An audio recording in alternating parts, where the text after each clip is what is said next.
How we doing?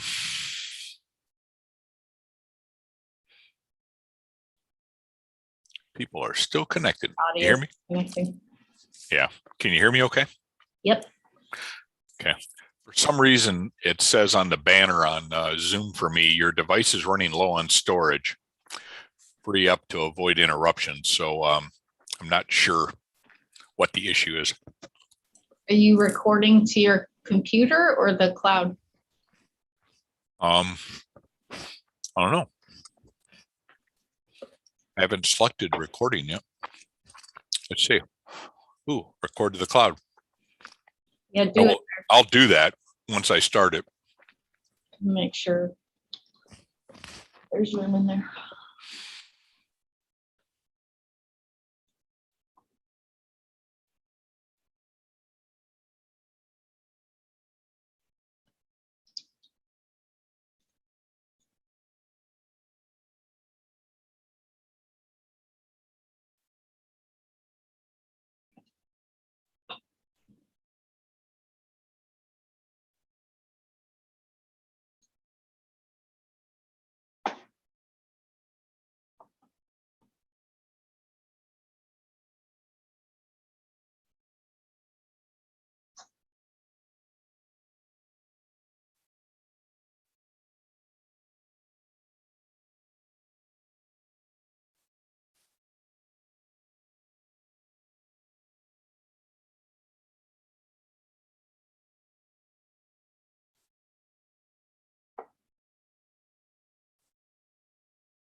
Hey, Steve. Good morning, Carl. How you doing? Not too bad. How about you? Oh, not too shabby. Got a lot happening. Do you? Yeah. I'll let Steve know when he gets on too. But the hey, what's that junk growing underneath your chin? It looks awful gray. It is very gray. No, it's not even gray. It's white. Is it like the stuff that's supposed to be growing up on top that growing down below? Yeah, exactly. It should be up here. I'm getting to a 7 head now. Yeah. Hey, Pewaukee Fire Department. The team leader is not going to be able to make it. He's got an emergency. Okay. And I could not get his L1 to be able to sit in because he's in the middle of a major staff meeting. So I've already talked to them. We're going to let them go it alone. If there's anything that needs to be verified outside of that, we may need to do something unique. It isn't that the team leader may call in. I'm not 100% sure because of what's going on. Sure. Nope. I'm not getting any more specific because we're broadcasting on YouTube. Yep, I gotcha. I got it.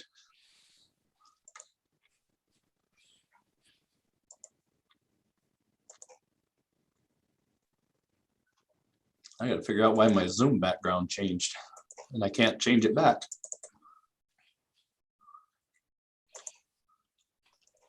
So I see you guys got a little white stuff up there, eh? We did, and a whole lot of wind. Yeah, I seen that too. But I spent all the weekend in Manhattan, Kansas. Oh yeah, I seen your post. Yeah, the former athletic director and head football coach here are both down there now.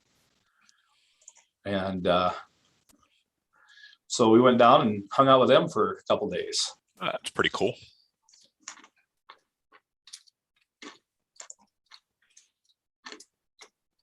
And there was no snow. Exactly. It was beautiful down there, actually.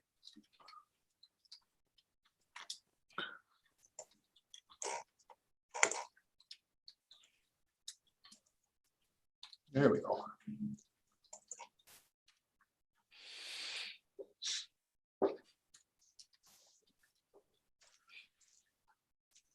Hello, Ms. Jones. Hello, sir. How are you today? I'm doing good. How are you? I'm doing all right. If I was any better, I'd be twins. That would be scary. Yeah, we don't need two of you.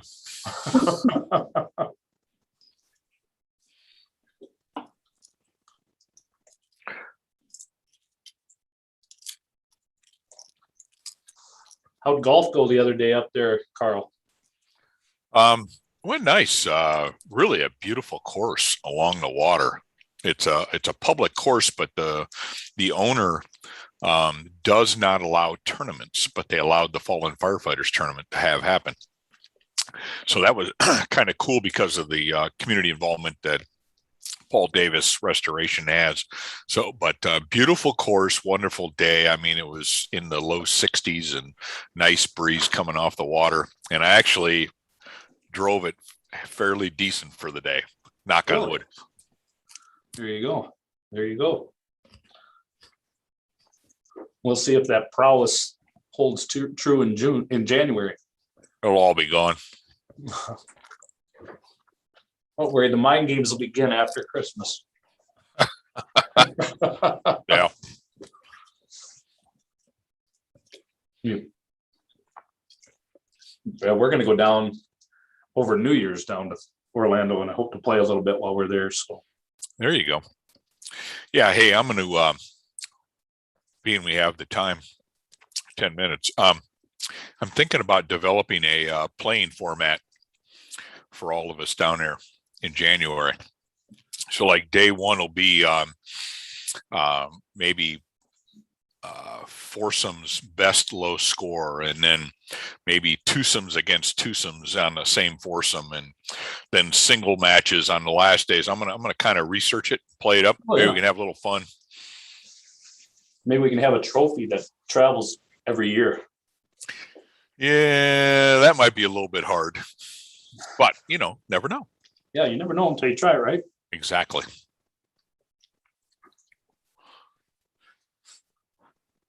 All right, I got 3 commissioners. I just need 3 more.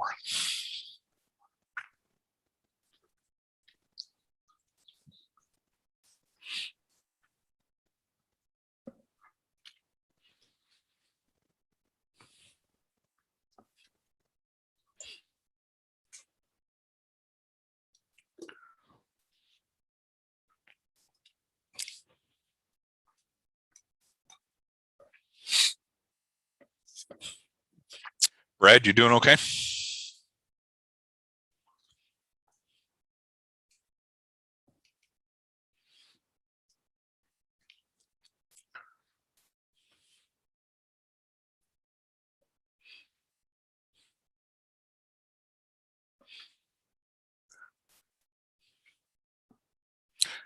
Jim, how you doing? I am doing good. How about you? Awesome. Good. Hi, Steve.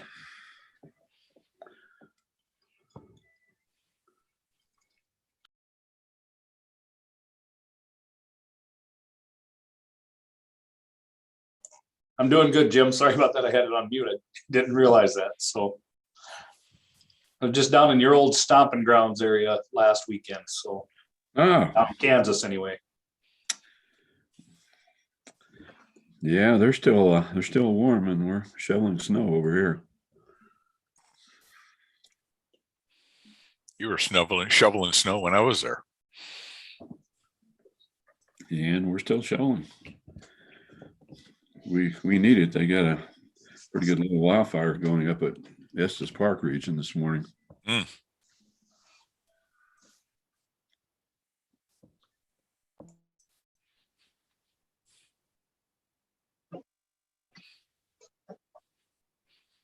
Hey, Brad.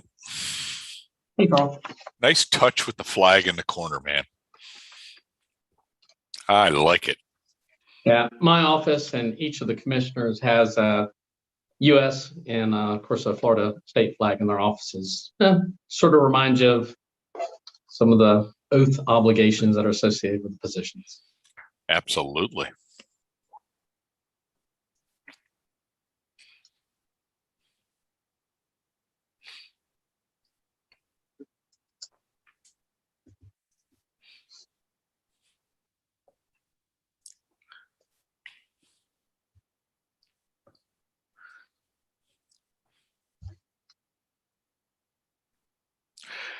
Chief Rhodes, your last commission hearing. Yes, it is kind of ominous. It's right here. Absolutely. For us, somber. You get to join the ranks of has-been. I'll take that dubious honor while I'm sitting in front of another department. So remember this in the future. So Absolutely. So congratulations again. thank you. I appreciate that.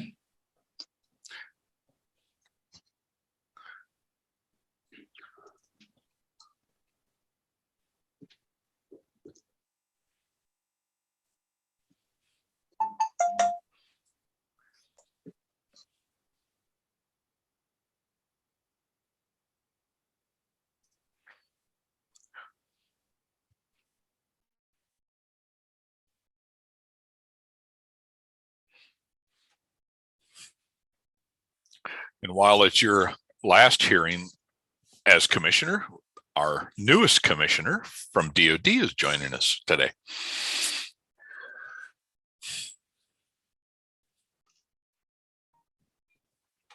He's got bigger steps to, or bigger shoes to fill. That's for sure.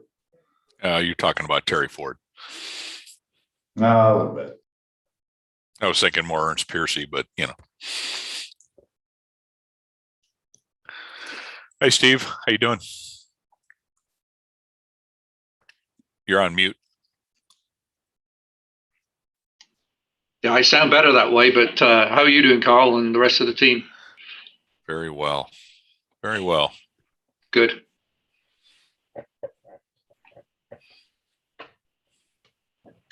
Just flew in from the United Kingdom late yesterday, and my body is still adjusting, but that's okay. I'm getting there. Absolutely. Hope you had a good time. Yeah, well, I was visiting with my stepfather, who's not doing so well, but had some good visits, and he was out of the hospital for most of the time I was there, so that was That's good. precious. It was good. Hey, Greg, welcome to the team. Yeah. Good morning. A little early for you, though. Yeah. What Oh, time no, is it? It's almost 7 o'clock. It's not too bad. Right.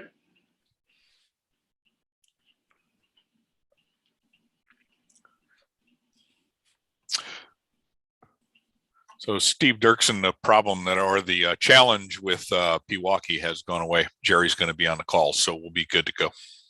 Excellent.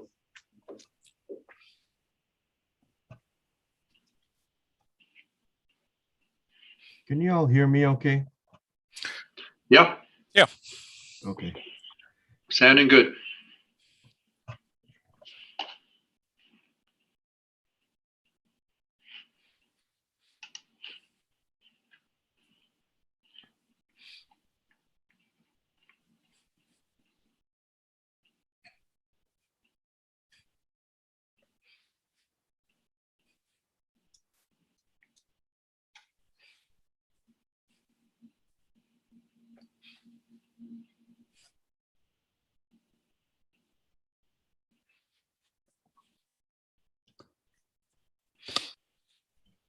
And for everybody's benefit, we are broadcasting live on YouTube and we'll be recording when we start this. So just kind of let everybody know. Perfect.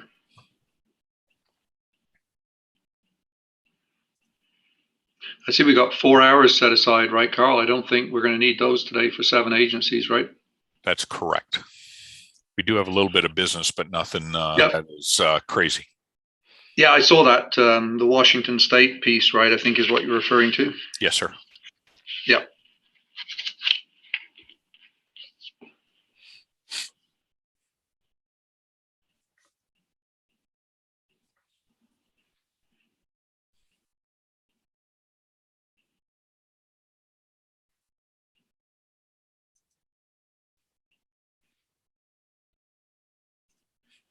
And we got a couple more 5th-time accredited agencies again, which is fantastic. Town of Mount Pleasant and Geneva. Yeah. Exciting. I think we're, yep.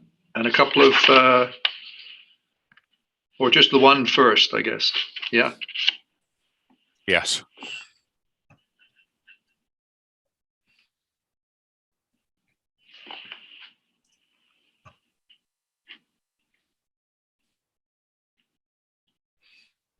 And one DOD. That's right. Grissom.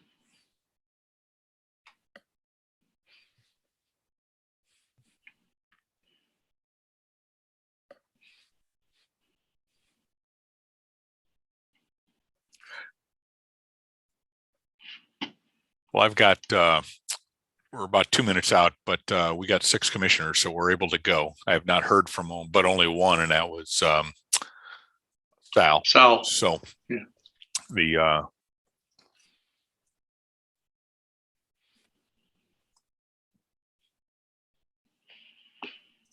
there's Ken Holland.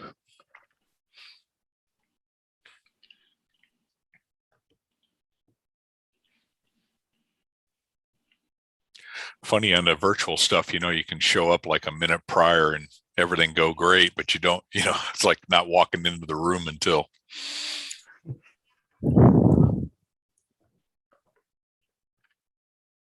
Yeah, no one saw you setting up your place at the table or starting up your laptop or anything like that. It's just, Exactly. It's a mystery until you show up on the call, right? Yep.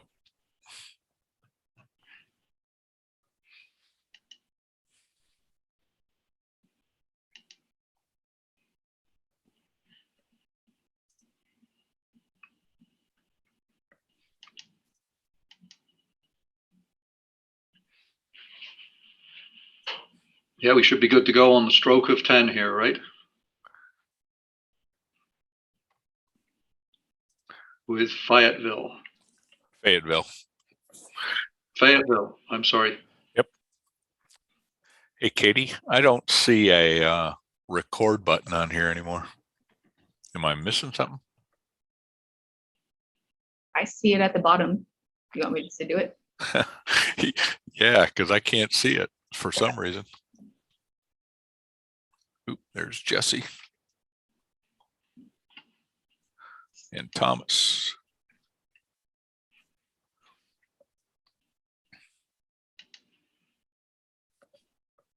Okay, I guess we should get them invited in if they're ready to go. It's 10 o'clock it's 10 o'clock here in Mountain Standard Time anyway. 12 o'clock where you are. Yep, we're all good to go. First up, Fayetteville Fire Department. Kevin Haynes, team leader. Yep.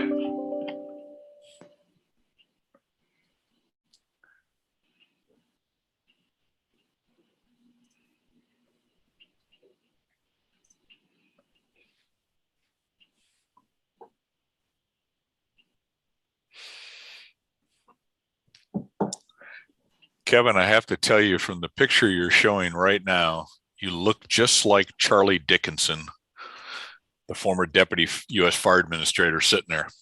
That's funny. All right. They are all in and connecting right now. Super.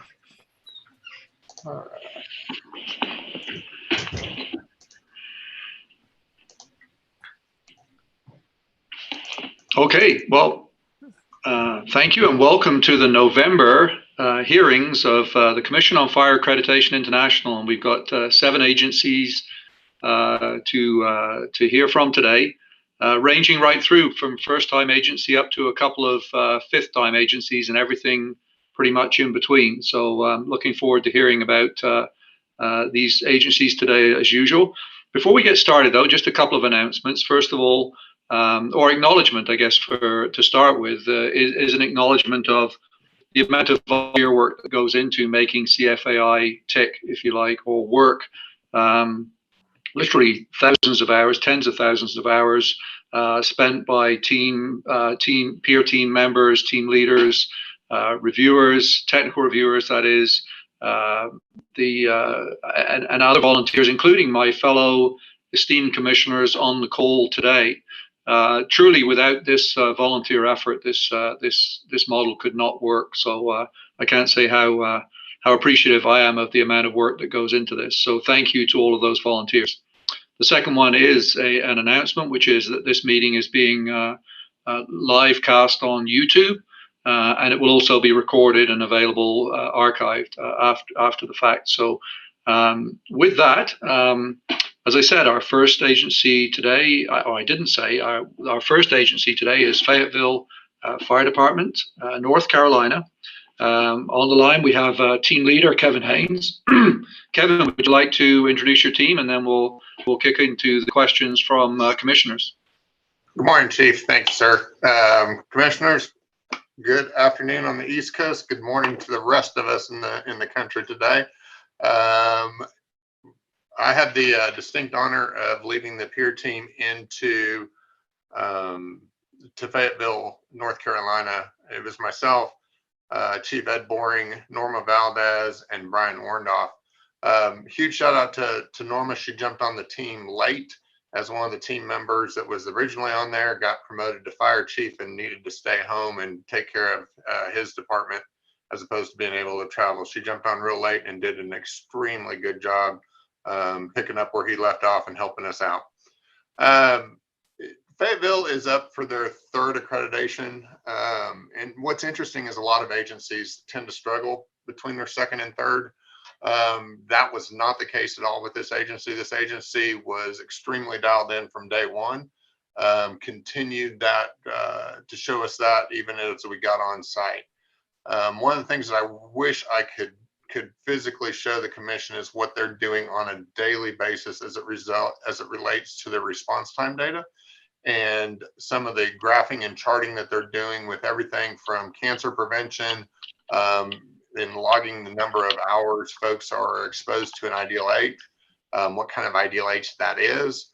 And so some of those kinds of things were just over the top. Their accreditation shop has a battalion chief, a captain, and a firefighter completely dedicated to strategic planning, as well as the accreditation process for them. So it was really, really cool to go into an agency that is as dedicated as they are to the process. We left the agency with 13 recommendations, many of which they have already spent a lot of time and effort on getting corrected. They were doing some of that before we ever even left the state. They told me the first recommendation, which was to recombine some of their rural areas back into their urban areas, was done before I landed in Texas from leaving their agency. So like I said, very, very dedicated to the process. Did a great job of demonstrating that to us, both in documentation as well as online. And with that, I'll turn it over to Chief Hill to give you his opening remarks and his comments. Hey, good afternoon. Mike Hill, Fire Chief, City of Fayetteville. I'm joined by our now Assistant Fire Chief and Accreditation Manager, Vince Lewis. 2 minutes is not nearly enough time to describe what an honor this is. It's a surreal moment for me because this is most likely my last appearance in front of the commission in a capacity that was made possible by my first appearance a little over a decade ago. I just want to say thank you to the commissioners for your commitment to the process. Your participation helps make our community and other communities around the world a safer place. I can't speak highly enough about Chief Haynes and the peer team. They made an exercise which is stressful by nature, actually enjoyable. During a kickoff meeting, I asked the team to help us identify some areas where we could make some transformational improvements, and that's exactly what they did. The level of scrutiny that they levied upon our organization really added validity to the process, and we appreciate it. No question we got our money's worth out of the site visit. We couldn't be successful without Chief Lewis and the great work of his planning and research team. They're truly shining stars in the organization, often referred to as the nucleus of the department. And not just for choreographing the site visit and our accreditation efforts during the cycle, but they make sure that there's a little bit of the accreditation model present in everything that we do. It really makes the fire chief's job easy when you have a team like that. Most importantly, I like to recognize the women and men of Fayetteville Fire Department who wear the same patch that I do. It's their dedication and commitment to the community, the department, the industry, and the proficiency in which they do their jobs, I feel like what makes us credible. Last, I just like to give a shout out to the accreditation model itself. It's facilitated tremendous growth and maturity in our organization over the past decade, and it's had the same impact on me professionally. No doubt in my mind, had I not been assigned as accreditation manager against my will, mind you, in 2008, I wouldn't be sitting here in front of you today. I'm forever grateful for what the model has done for our organization, what it's done for my career and for my family. Look forward to comments from the commissioners, and I hope we can add clarity to any questions you may have. So Chief Haynes has did a really good job summarizing our department in his report. Thank you, Chief Hill. Was there anyone else you wanted to introduce, or are you ready to hand over to Commission? I think we're ready. Thank you very much. I appreciate that. I always like to check. Yeah, obviously a very strong report from my perspective, and I'm sure from others as well. I'd picked up on those pieces that the team leader mentioned as well, those innovative pieces you're doing around your compliance reporting and your monitoring of your IDLH with a view to assessing cancer risks to your members. So both certainly worthy of mention prior to getting into some questions here. Let's start with Chief Dirksen. Do you want to go first there, Steve? Sure, absolutely. Thank you, Mr. Chair. Congratulations, Fayetteville, on coming here for the third time. And like the chair had said, a very strong report. I have a question that goes to the team leader, and maybe he'll pass it off to the accreditation manager as well, but it revolves around the recommendation on 2C5. When you verified and validated the times, what did you see regarding all parts of the total response time? So there's a couple of things that I think that you're going to probably be hinting at with that as far as the verification. one of the things that we noticed pretty quick was when they were doing their gap analysis, right? Some of their benchmarks were just, I mean, some of them are 4 minutes away, right? And so we asked them, we said, so what are you doing here, right? And they were meeting with their governance, right? Their city manager and council on a regular basis. And we're told, hey, you're doing an excellent job. And in fact, when we looked at some of their benchmarks that they were measuring against every day, those became more in line with where they were as an organization. I think some of their accreditation benchmarks, for lack of better words, were still some holdovers from the 8th edition, right? So what we recommended to them walking out the door was, hey, you guys are doing some great things. You're already kind of benchmarking here. Just make that your CFAI benchmark as well. Get that through governance and make sure governance is good with that, and then change that to your benchmark. The other one that I think that you're going to ask some questions about is actually recommendation 13, where we saw some challenges with them on call processing for EMS. And they are working on a solution. Technology is always fun, especially when you're dealing with CAD systems that are antiquated and introducing new processes to those CAD systems. I think most commissioners can relate to those challenges. They had a call pickup time for every EMS call. The problem was they were having a tremendous amount of time, challenges getting that into their data set, where their data set was lagging probably 10 to 15 seconds later because they were being added to the call by the call processor. So we saw that as a challenge, and it's in a comments field coming to them. So it was really, really difficult for them to parse out that piece of it because they're dealing with a county-based EMS system that's responding. Actually, I think it's a third private contractor, but it's the city that's dispatching it to them. And as soon as they add the ambulance first, it locks up that call processing time for that ambulance. And then there's kind of become a secondary, right? They showed and demonstrated that this new RMS system that they are in the process of building out currently is going to fix that. And so that's why we felt what they were still representing was credible and viable data sources. Mr. Chair, I just have a follow-up question then for the fire chief. Based on the team leader's response there, what is the timeline for implementation of the new RMS system? We've actually started migrating data earlier this week. We have a goal to April 1st be fully implemented. We hope to be able to capture accurate times that we're speaking of now by January 1st. Okay, and then if I may, just one more follow-up question. Sorry to take so many here, but I noticed on the EMS response times, your urban response times, total response times are quite a bit slower than your rural. Can you explain how that happens? I think I'll divert that one to our accreditation manager. Perfect. Hello. So one of the challenges that we had with the times and splitting them dealt with splitting it between urban and rural. We were taking basically one data set of times and we started breaking it into two different ones. And by doing that, it actually was making our times a little bit different because the urban majority of our city was classified under rural by the 2,500 per square mile. So our urban planning zones were smaller, there was less of them. And even though that they're more densely populated, it just resulted in some time differences. When we put them all back together, we see a better reflection of what the times actually would be for total response times. Great. And do you hope to see something better with the new RMS as well?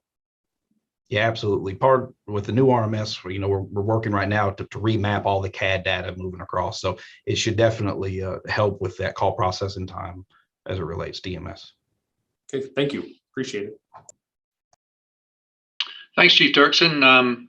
I just had a couple of questions on recommendations 9 and 10 related to core competency 5I1.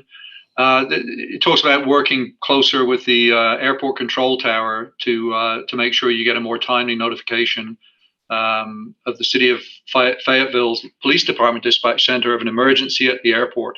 So it sounds like a kind of convoluted way of getting the call to you, but it sounds like it's also probably taking more time than you would wish. And the second one is, of course, the recommendation number 10. And we had this same challenge when we ran the the fire station at our airport, where because those people were contracted by the airport authority, they would use them to do all kinds of other tasks, which meant they weren't always available when you had a call where you needed them to respond.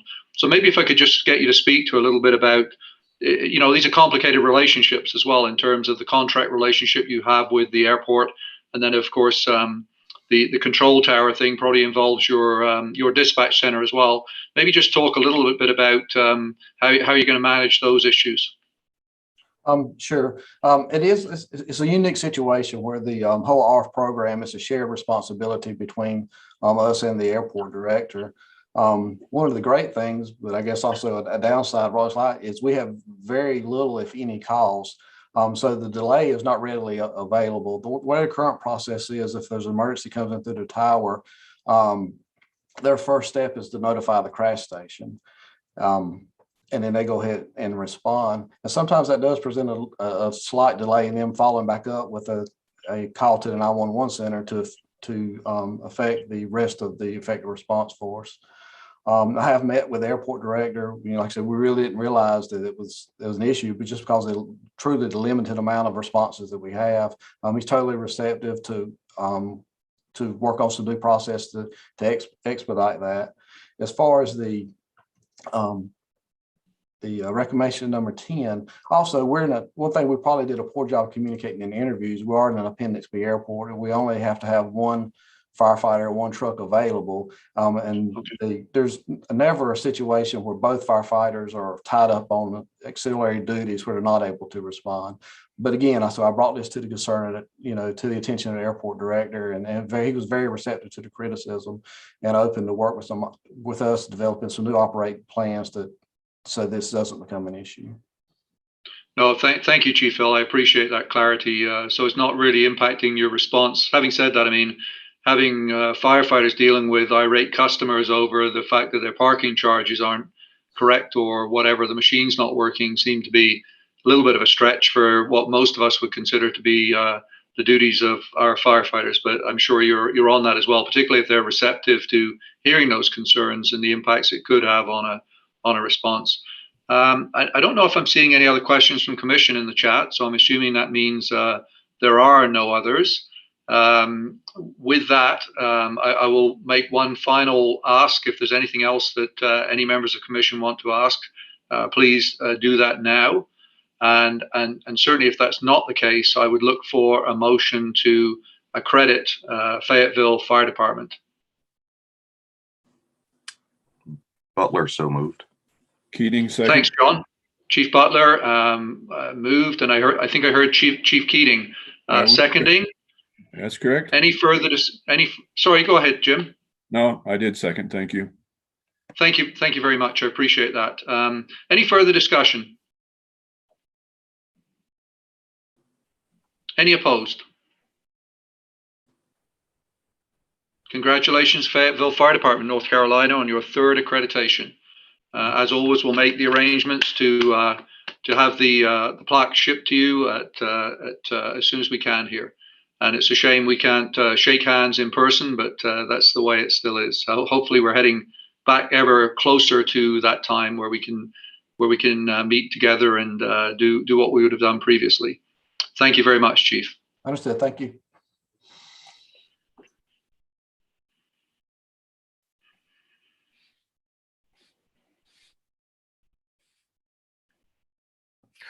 All right, next up, Morrisville Fire Rescue Department, another North Carolina organization.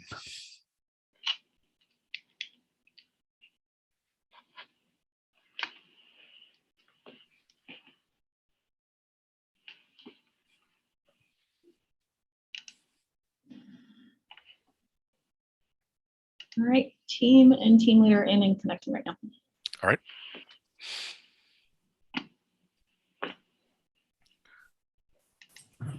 Good morning. Good afternoon. Or that Can you hear us all right? clearly. Mike, are you on? Mike Arena? Yep. Okay. I didn't realize my video was off. Okay. Can you hear me? Yes, sir. All right. See you too. All right. Chief Dongworth, it's all yours. Yeah, sure. First of all, what a beautiful building you have there that you're sat in. It looks like quite the meeting space, or a council chamber of some kind, maybe, I'm guessing.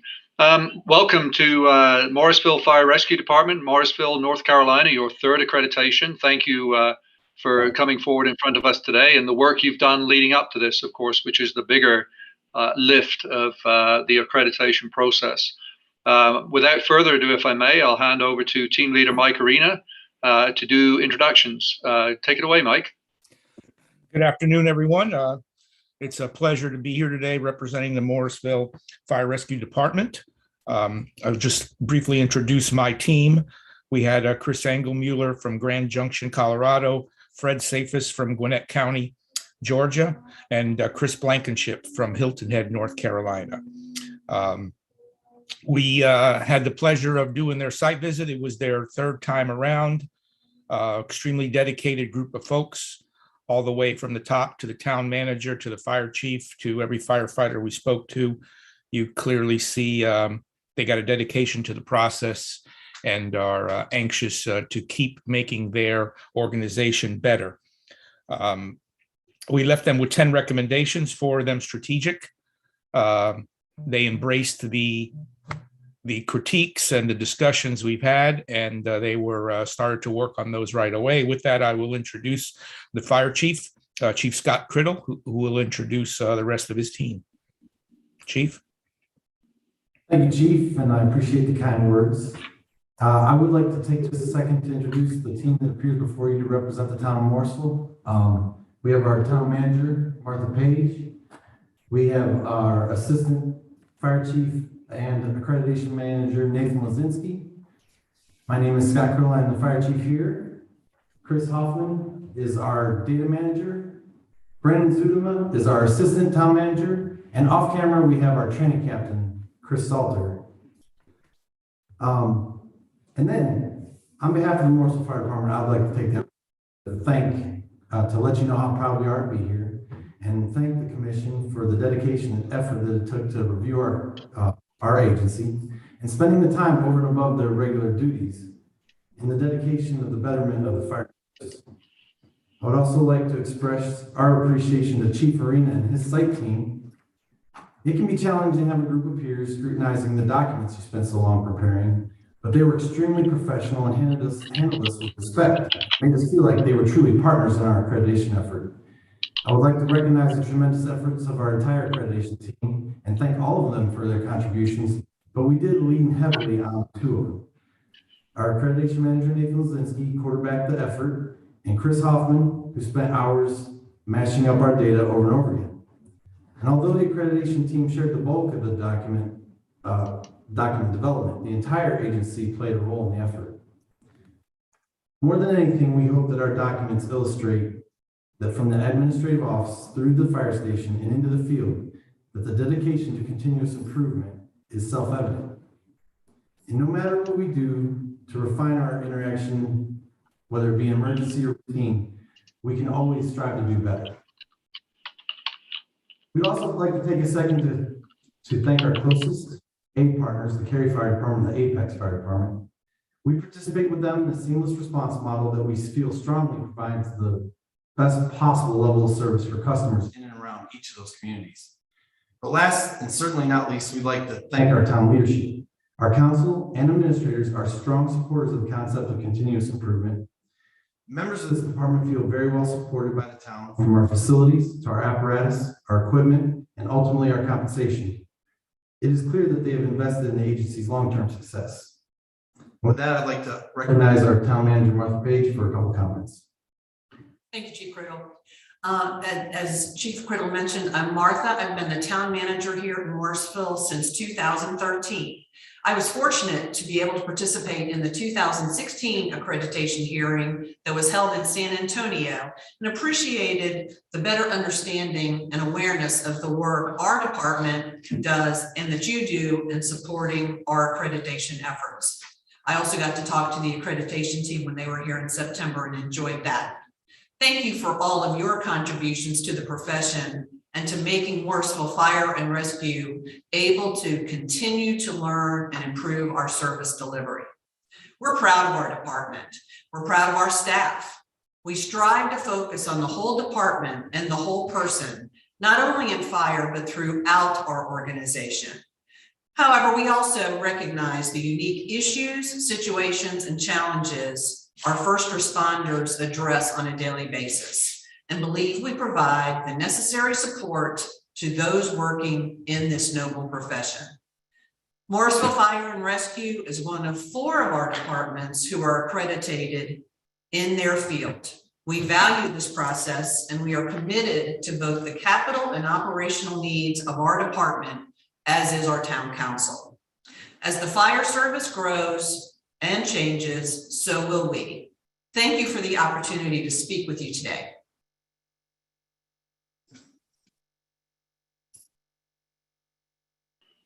Thank you very much, Town Manager. I'm assuming that's it for your introductions. Please tell me if otherwise, and we'll get into our questioning for sure. We're ready. We're good to go. Thank you, Chief Criddle. I appreciate that. First question is from Commissioner Butler. Good morning or afternoon, depending on where you are. Regarding goals and objectives in category 3. On a couple of occasions, Connect Morrisville is the strategic plan is mentioned in a direct correlation to the department's goals and objectives. Can you give me an example or two where I'm focusing on the words directly correlated to the town's Connect Morrisville strategic plan? Can you give me a couple of examples of that direct correlation? Yeah, when we came up with our objectives in the strategic planning process that the TAP team actually helped us with, one of the things we set off with the town's strategic plan, which already existed. And the idea was that as we came up with our goals and objectives, we make sure that they supported one of the town's goals and objectives from the overall town strategic plan. So I'm struggling to think of an example. Was that traffic preemption? Traffic preemption was that's an excellent example. Go ahead. Yes, thank you, sir. So traffic preemption is one of our initiatives that we have taken on in the fire department. That is actually also in the town strategic plan. It's one of the initiatives that are actually listed in the town strategic plan. In our strategic plan, we also talk about the use of technology and how we could streamline that to make ourselves better. So that is one direct example on where our strategic plan matches with the town strategic plan. Okay. Thank you. Thank you. It's a good example. Thank you, Commissioner Butler. Let's go with Commissioner Dirksen. Good morning or good afternoon. Congratulations on a great report and being here for the 3rd time in front of the commission. My question goes into category 5F in your EMS into the charts there. It shows a gap on your first due response in the urban area of 2 minutes and 36 seconds.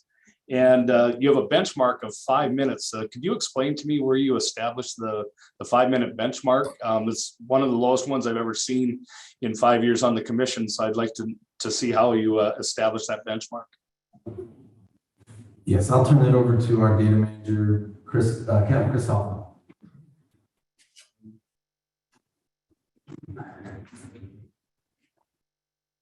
To a degree, that may be a partial holdover to a little bit of the 8th edition.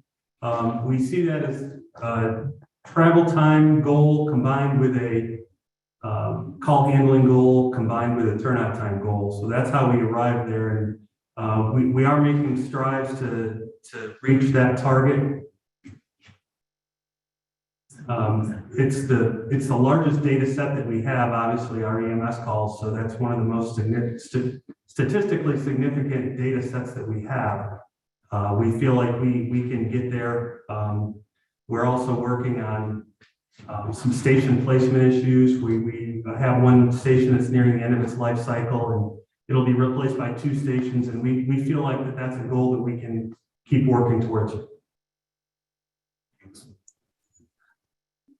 Okay, so you're basically saying the 5-minute response or benchmark is based off of what you had worked through with the 8th edition. Are you looking at changing that at all to close that gap, to make the benchmark come more in line with what your actual performance is? Yes, definitely. Part of it was, like I said, a little bit of the holdover from the 8th edition, but it was also mostly something that we felt we could work towards with the improvements that we're making to our system processes. So we will continue to monitor that and adjust accordingly as we see changing data come in. Okay, thank you. Vice Chair, if I could add something. One of the things with our data sets is they span a pretty wide range of changes that we instituted in the department. We changed record management systems. We went to the collaborative response model with Carrie and Apex. We changed dispatch centers. So while the 5 minutes might look low and the 2 minutes and 36-second gap that is identified in our report might seem high, if you were to look at the last few years of our accreditation cycle, we are moving towards that 5 minutes pretty aggressively. Great news. And that's better service to your community. And if that's a goal that you think you can attain, I'd say stay with it and keep working towards it. Thanks, Commissioner Dirksen. Let's go with Commissioner Keating, please. Hey, good morning, and congratulations on this report. It was very, very well written to where you could read it and get a good overview of what's going on with your department. So congratulations on that. My questions deal with public education criterion 5B. There's 3 recommendations, recommendation 2, 3, and 4, dealing with basically starting with cultural sensitivity training, succession planning for your juvenile fire setting program, and then lastly, developing an overall appraisal to take a really hard look at your public education program meeting the needs of your community. Can you give me an update on where you might be with that? Yes, sir. For the last couple of years, we've been trying to update all of our program reviews to model the guidance that was set out in some correspondence from CPSE, and particularly the annual review guidance. And we've been trying to update to that. And these recommendations really, I think, had a lot to do with making sure that we considered budget ramifications within our program reviews. And that is clearly something that we haven't had a chance to work into the model just yet, but that is our intention. As far as training, particularly right now in the juvenile fire setter program, we do have one officer that has managed to run that fairly successfully, and because he was successful and we run it so seldomly, we do kind of lean on him to do that. And it is our intention to train more people to be proficient in that as we go forward. And then the other one was, cultural sensitivity. It's just, we find ourselves in a very diverse community.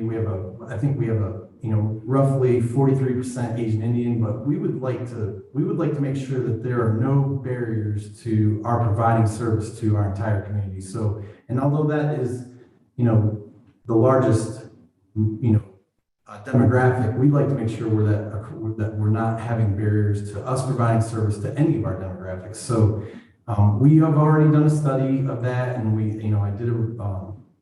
did a survey to make sure that there was really no blind spots, and the survey results were good. But our intention is, we've already made contact with a member of the local community who's active in the religious community, who is also a member of our local emergency management team with Wake County, and he is very willing to facilitate a cultural sensitivity class for us. So we've already started to turn the wheels on that. Some of the other ones are going to take some time to get through, but we're working towards them. Excellent. Really glad to hear that you placed focus as well as some funding efforts behind moving that forward. It can be really, really important to the department and the community. Thank you. Ken Holland, you're next. Great, thank you. I'm going to say good day, because to keep track of all the different time zones is just, I don't even know what time zone I'm in, which I shouldn't really admit. But anyhow, good day. So I just have one question about the report, and it it revolves around recommendation number 8 with the department developing and implementing a facility assessment plan to deal with or to, plan for the future growth of the department. I was wondering if you could explain or elaborate on anything you've done with regards to that recommendation, or where you see the growth of the department going and how you plan to manage that. Thanks for the question. We're deep in that one. As a matter of fact, some of those were obviously actually in process prior to their arrival. We have the design for a fire station right now. We have already purchased 2 pieces of property, ready to move on. One, we're in the design. We've got the construction drawings. We're getting permits, and we just passed the bond at the beginning of this month for the construction of the first one of the 2. And then as far as like admin space, the town has engaged ADW architects to do a space needs study, and it's not just for the fire departments, it's for all the town offices. And the results of that study is already back, and I think there's a portion of money that they are already able to engage in that effort, but the rest of those suggestions, because they are so elaborate, are going to take some time to get them funded. But we've already started that process, and the study's already been completed. I think recently, I don't remember exactly when the date was, but recently completed. So the town globally is working on space needs, and it's not just the fire department. But I feel very comfortable that they're looking after our growth needs with 2 pieces of property, in a town our size. It seems like we're being very well supported. Okay, great. And based on your answer, it sounds like you do have the support of, everyone that's involved in these decision-making process, and not just yourself, which I think is a good thing. So good luck with that moving forward. Okay. Thanks, Ken. I'm not seeing any other questions from commission. So if I've missed anyone, please let me know. Other than that, I would maybe just ask for a motion to approve Morrisville Fire Rescue Department for accreditation. Move to approve Dirksen. Thanks, Steve Dirksen. Motion. Second for Rhodes. Thanks, Jake. Second, Jake Rhodes. Any further discussion on Morrisville Fire Rescue Department? Not hearing any. Any opposed?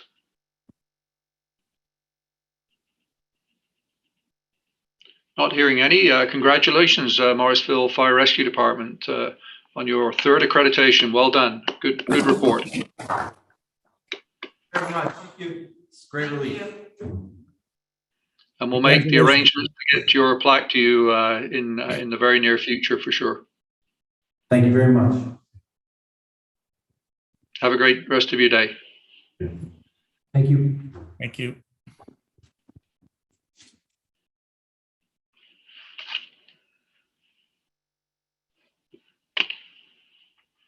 All right, next up, Mount Pleasant Fire Department, South Carolina.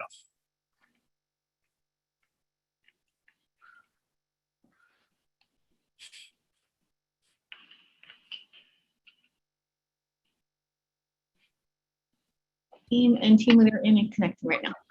Super. Hey, Jim, how you doing? Good, sir. How are you? Very well. Any snow down by you yet? No, we don't let that happen. Okay. Always like to ask. You never know. Nope. Looking forward to seeing you guys in a month or so. Yeah. Up there at the home office, and then back down here for the Excellence Conference. So yep. Appreciate the Chief Mixon, you out there? We're here. Awesome. Working on the video. There we are. Guys are looking good. All right, Chief Dongworth, all yours. Thanks very much, Carl. Welcome, Town of Mount Pleasant Fire Department, South Carolina, to the accreditation hearings for November of 2021. I will, without further ado, hand over to Jim White, your team leader, to do introductions. Good morning, Mr. Chairman, Commissioners. It's a distinct honor and pleasure to again be before you as a team leader for the town of Mount Pleasant, South Carolina. It's always an honor to serve this process as a fire chief of an agency that went through this numerous times. I live and know the benefit being allowed to continue to spread the message of accreditation through this process, and instructing for all of you. It's a complete honor, and I do appreciate it. But today we're here to talk about the town of Mount Pleasant, South Carolina. As you mentioned, Commissioner, their 5th time before you as an accredited, seeking accreditation from the Commission on Fire Accreditation. I was joined on this team by retired Fire Chief Barry Liss out of Illinois, Stephen Golan, Chief from Fort Lauderdale, Florida, and Jakari Weaver from Gwinnett County Fire in Georgia. We spent a significant amount of time going over the data and information prior to the site visit, and I think sometimes that gets left out of the discussions that we have. That the team and the agency work significantly back and forth with their documents, and we found them to be in tremendous condition moving forward. This is as you all well know, dealing with agencies over multiple site visit cycles. The process tends to either gain momentum and become something that really we all want to see, and the agencies becoming this is the way that they do business, or others that struggle. And sometimes those struggles occur when leadership changes occur, when accreditation managers occur, and succession planning is not really built into their process. Well, after seeing a number of agencies live this over multiple cycles, I will tell you that the town of Mount Pleasant and their fire rescue department has made this the way they do business. This has been a significant commitment for them over many years now.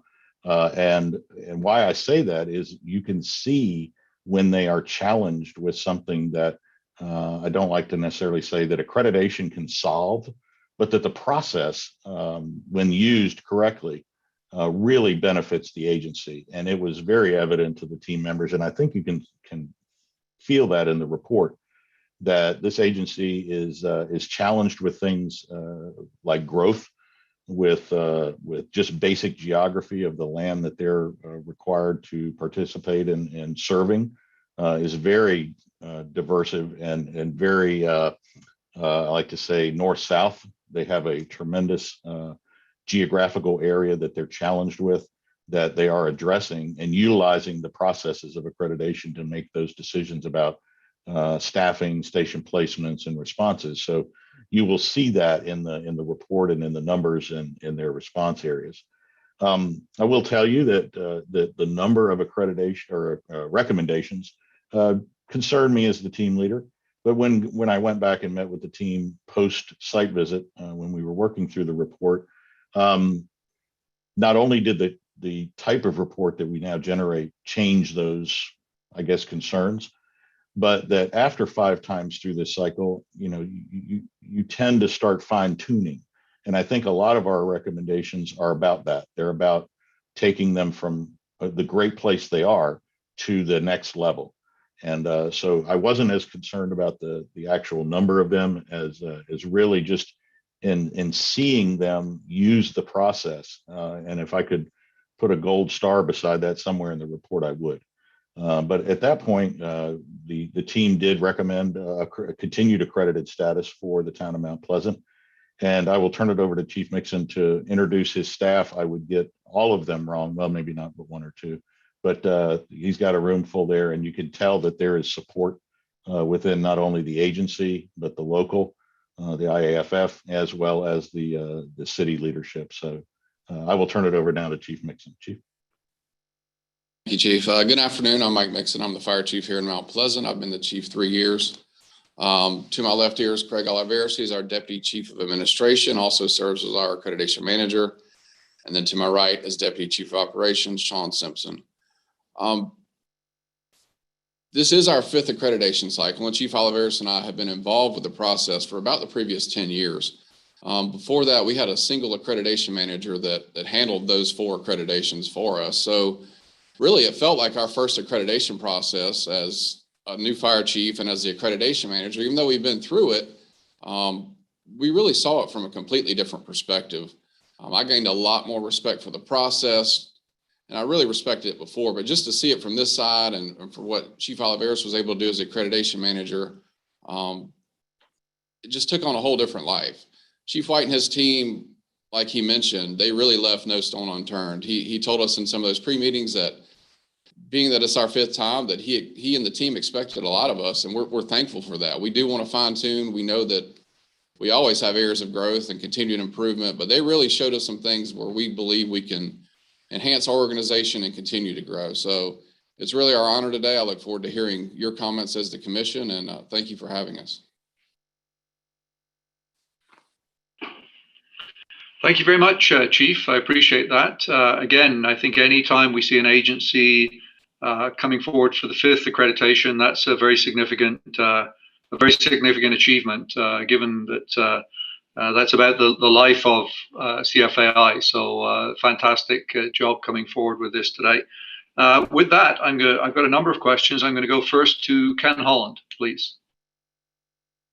Great, thank you, and good day. So I have a comment and a question, and team leader Jim, you kind of addressed my concerns as you were wrapping up your statement with regards to the number of recommendations and 28 of them, and being the 5th time, as you can understand, the hesitancy when you look at the report and the number of recommendations that are there at 28 for their 5th time going through. It just, that to me, just on optics, it seems like a rather large amount of recommendations for an agency that's coming through for 5th time. So by you addressing that, those concerns ahead of time, it puts me at ease a bit more. So thank you for doing that. I think that, I appreciate that. And then, I'll let you talk to him if you have anything to say to that. But I also, to the chief, I'd like to hear from the chief as to how they plan moving, how he and his department plan on moving forward and addressing those large number of recommendations for hopefully their 6th accreditation. Well, Commissioner, as I mentioned, when we looked at the total number, we said, okay, let's pause for just a second. This is a different report than we used to generate. If we had, for instance, 15 strategics and 15 specifics, we might not even be having that discussion. So that was one thing. Are they all in there together? Second thing is we're dealing with an agency, like you mentioned, 5 cycles through. What is it we're exactly asking them? So the team went back after the report was cleared from tech review, and we looked at those recommendations and said, are any of these things that we need to think about changing our not our recommendation, but our overall recommendation of accredited status for?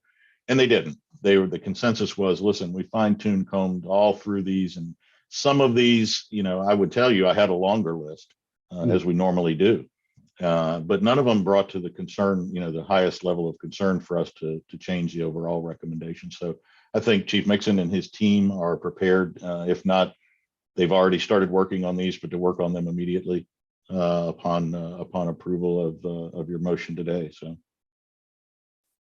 Great, thank you. And Chief, could you just add something to that, if you wouldn't mind? Yes, sir. I'd love to. Thank you. So I think what we realized is something we really need to improve on is our program assessments. That was several of the recommendations show that we need to fine tune our program assessments. In the past, we had 15 subcommittees that looked at everything from fire suppression to wildland. And we realized that's asking a lot of our personnel to have 15 different subcommittees. We met a couple of months ago as a staff. We've honed that down to 3 work groups. So from that, we really want to dig in yearly to our programs, whatever they may be. And then from that, develop our strategic plan and things of that nature. Through that, we hope to get some buy-in from some new personnel that we want to move up into this process, but really look at that. Additionally, in our inspection and investigation division, we're really starting to revamp that. A lot of those recommendations were a result of the workload that they face with the staff that they have. So we're bringing on some additional part-time staff. We're bringing on some additional training for investigators to really help that division fine tune and also get out in the community. So we've begun that work, and 28 is a good many, but we really want to break that down by personnel and attack it at the first of the year and really dig into these. And we feel that none of them are unaccomplishable, and they're all things that we acknowledge we need to work on.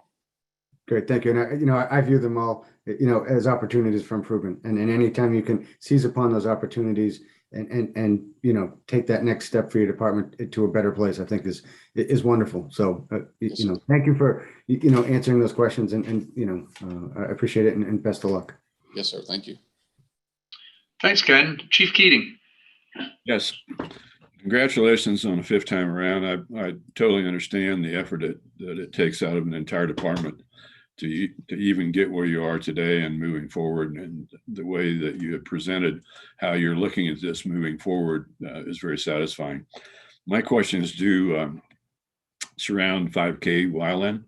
Let me ask you first, before I would ask to address the number of recommendations under wildland, how would you classify your wildland risk around your community? I'm not familiar with your community and the wildland risk, but are you classifying that low, medium, or high? Yes, sir. Thank you. So I think it depends on which portion of our jurisdiction.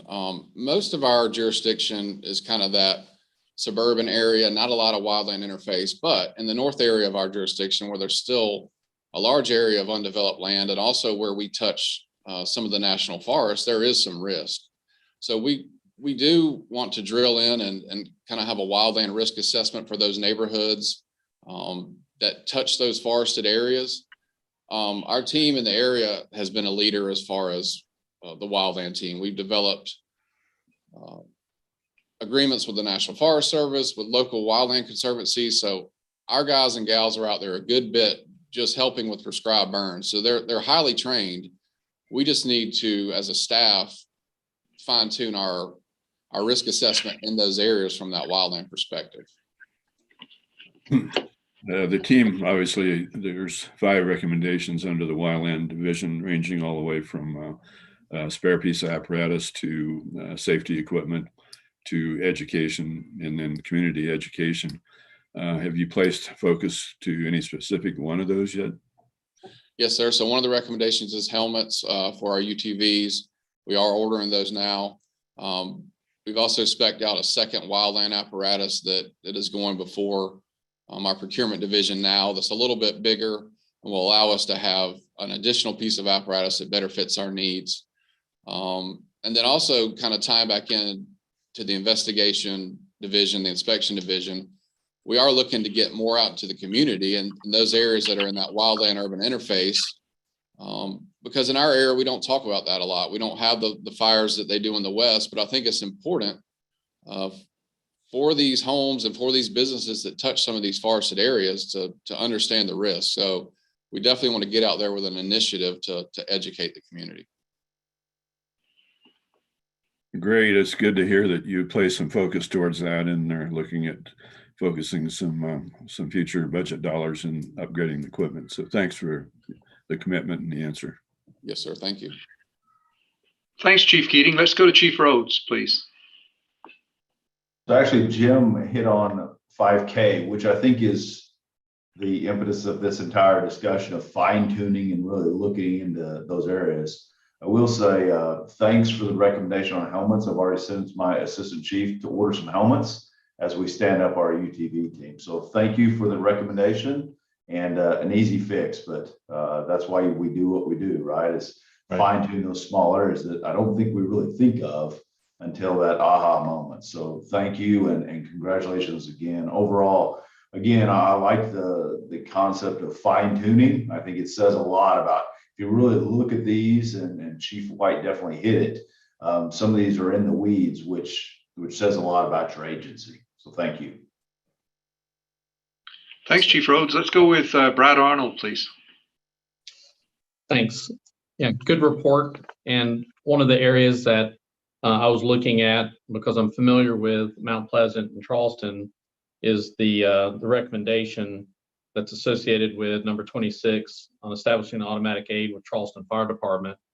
I know that there's specific means of access from one jurisdiction to the other, and I'm assuming that there may be some hesitancy, perhaps related to an automatic aid agreement in regard to who may be benefiting more from that agreement, one agency over the other, just simply because of the type of buildings that you may have to respond specifically for fire.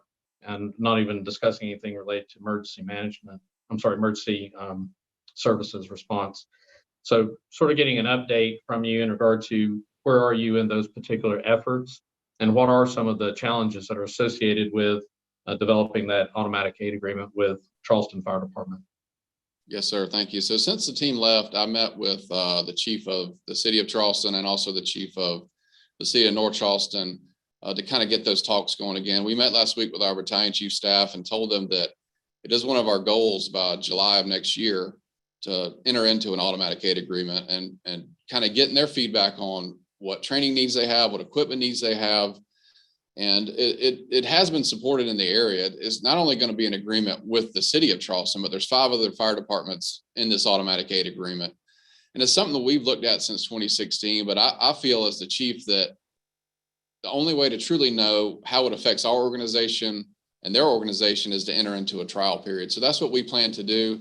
We really feel that just from a research standpoint, we've hit the point of where we have to just enter a trial period and see how it affects us. If it's something that units are pulled out of our jurisdiction to where we can't provide the service to our personnel or our citizens, then we may revisit it.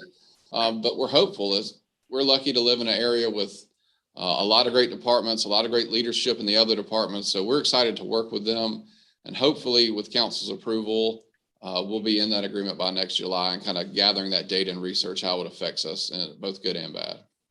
No, that's good. I think the trial period is a smart move to be able to get that assessment, because I think that's one of the concerns that your manager and city council may have, as you stated, is, are we losing the benefit of having that force for our community? And I know that they would not want to sacrifice that, but you also want to have that recipient need, if you ever got to that point, to know that those units are going to be supporting it. So no, I think that's a good idea. I'm glad that your response related to potentially looking at a trial automatic aid with those different agencies. So thanks for the response. Yes, sir. Thank you. Just from the team's perspective on that particular issue as well, and I think it's important for the commission to hear this. We're dealing with other accredited agencies in the area, which is awesome. They get it, and they get the times that that they're trying to achieve and the agreements they're trying to achieve. But why we put because I'm somewhat reluctant to put things like that in there as a recommendation if we don't already see the agency headed that way. And that's, there's huge benefits for that. They know that, the other agencies in the area know that. So I was very excited to hear, just in speaking with the team the other day or yesterday with the agency, that they're already headed that way. So this is awesome for that area. If you're familiar with it, you know what I speak of then. But the team was very excited to be able to put this in there. So. Thanks, Jim. Thanks, Brad. Let's go to Chief Dirksen. Yes, I have a question to start with the team leader, and I'm guessing it's going to probably progress into the fire chief. But Jim, in the executive summary, you have a comment that kind of drew my eye, that you expected a more robust acceptance of the process with a 5th time accredited agency. What did you see there that generated that comment? There's two kind of aspects, I guess, you can take with regards to an agency that's 4th or 5th time through the cycle. Has there been a lot of change since the first time? And yes, there has been. But as the chief mentioned, those individuals were involved in the process at some level. Throughout their careers and now leading the organization. That statement really comes from the other road that we could have taken or could have seen, that would have been, oh, they've got, this is automatic to them. This is just very easy and very, they're already doing all of these things. And I guess in some ways, the statement may be a little unfair to the agency because they have really kind of split the road with that. And they're trying to get back up, I guess, to speed with integrating the process. And as Chief Mixon said, a lot of these recommendations dealt with methodology and process implementation. And when you change people, sometimes you lose traction a little bit. So I don't know that, it might be considered a little bit unfair to them, but what we observed, to kind of answer your question, was that we see that they're taking this on, and we wanted to make sure we back that up with with some supportive recommendations. Yeah, and I agree with your comment there. When I read all the recommendations, there's a lot that's tied to methodologies, and the chief addressed some of that too with the appraisals. But Chief, I just thinking going forward with methodologies and appraisals, it sometimes says to me that there might be a point of the process has not been totally institutionalized within the department. What steps are you going to take to make sure that accreditation, when you come in front of the commission for a sixth time, that a comment like that doesn't come out, and we really see that accreditation has been adopted from the newest firefighter to the most senior. Yes, sir. Thank you. Kind of as Chief White mentioned, and what I've seen in other agencies in the past is that we really weren't progressive enough in lining up who our next people were going to be. So as our senior staff kind of changed over the past 3 years, and I moved into the accreditation manager role for 18 months, and then Chief Oliveras kind of took it over. We didn't look far enough down the road in years past to say, okay, when these people leave, who is going to control it? So we really want to do that now. Identify those players that are 5, maybe 10 years out that may move into an accreditation manager status, so that it truly is institutionalized. We haven't done a great job of that, and that's something we want to get to. And the work groups are going to help us with that. I mentioned going from 15 subcommittees, which is just unmanageable, to 3 work groups, and one of us 3 is going to kind of chair that work group, because we do want to push this down to that very new firefighter that when the team comes in and asks a guy that's only been here 6 months, hey, tell me about accreditation, they know what it's about. They have a solid answer. So 1, pushing it out through the organization, but 2, really identifying those next people that are going to take our place in 5 and 10 and 15 years to keep this process going and keep it really institutionalized in our organization, like you mentioned. Oh, I appreciate the comment, and I would encourage you, looking for those future leaders, but also making that part of your beginning of your new firefighter, so that they know it and they live it and they breathe it. Because as a 5- and 6-time accredited agency, you're one of the few that make it that far, and to show and be a pinnacle of how this all works is important, that we look to groups like yours to do that. Yes, sir. Thank you. Thank you. I think we've got a comment from Chief Moriguchi. Hello, Chief. I just got a comment just on the overall reviewing the report, and what I see from some of the comments is it sounds like you're actually doing some of the things, but they're just not being well documented or haven't been captured to be able to show improvement and progress. And I see that you've got to you and the rest of your team there, you got a large team. I think everybody's committed to improvement going forward and coming back for the next cycle. I just encourage you to look at ways or look at opportunities of things that you're currently doing now that maybe aren't being captured on paper or in a form where you can demonstrate progress or be able to even look back to see how much progress you've made, or if your direction you're moving to is actually working, or if you need to reassess and come up with a new direction. And I can congratulate you again. I just, that's all I have, is just to keeping you encouraged and to keep pressing forward, and don't be so discouraged by the outcome of the report. I gotta admit, yeah, I saw 28 and I was kind of shocked, but again, that's what this whole process is about, is continuous improvement. And in this case, it sounds like we fell back a little bit, but we've identified what needs to be done. And like I said, I think you're doing a lot of things, just not being captured well. And I want to just suggest that you continue to work on that, and you'll be successful going forward. That's all. Thank you. Yes, sir. Thank you. And I would agree with that. And that's something that Chief White kind of mentioned at the start of this, that he can tell we're a great department, but we're just not capturing some of these things. And I think in that transition from our previous accreditation manager, who did an incredible job getting us through our previous 4, a lot of what was passed on was kind of folklore in a way that we didn't write it down. We didn't capture the process in writing. And Chief White and his team kind of showed us that. And we realized that yeah, we need to document. Okay, how do we capture response times every year? How do we develop these reports so that we can hand these documents to people who have never really seen it and understand our process? So I think there is a lot of fine tuning, a lot of things that we need to document and processes and writing that will help better define like how we capture the data and things of that nature. Thanks very much. Great comments there, Chief Moriguchi, as well. And thank you, Chief, for your response to that. I'm not seeing any other questions in the chat. So at this time, I would ask for a motion to approve the town of Mount Pleasant for their fifth accreditation. Motion Please. to approve, Arnold. Arnold, thank you. Brad, for the motion. Second. Second, Rhodes. Thanks, Chief Rhodes. Second. Any further discussion on Mount Pleasant?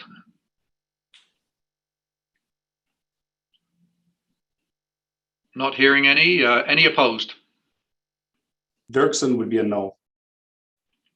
Thanks, Steve. I appreciate that. Chief Dirksen is opposed.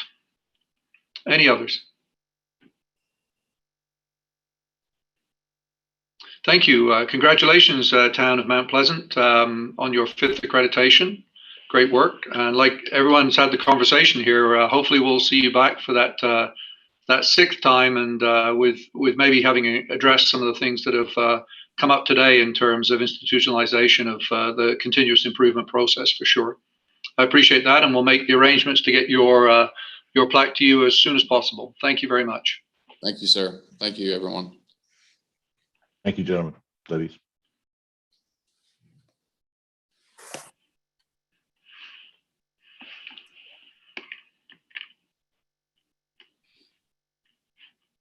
All right, next up is Geneva Fire Department, Illinois.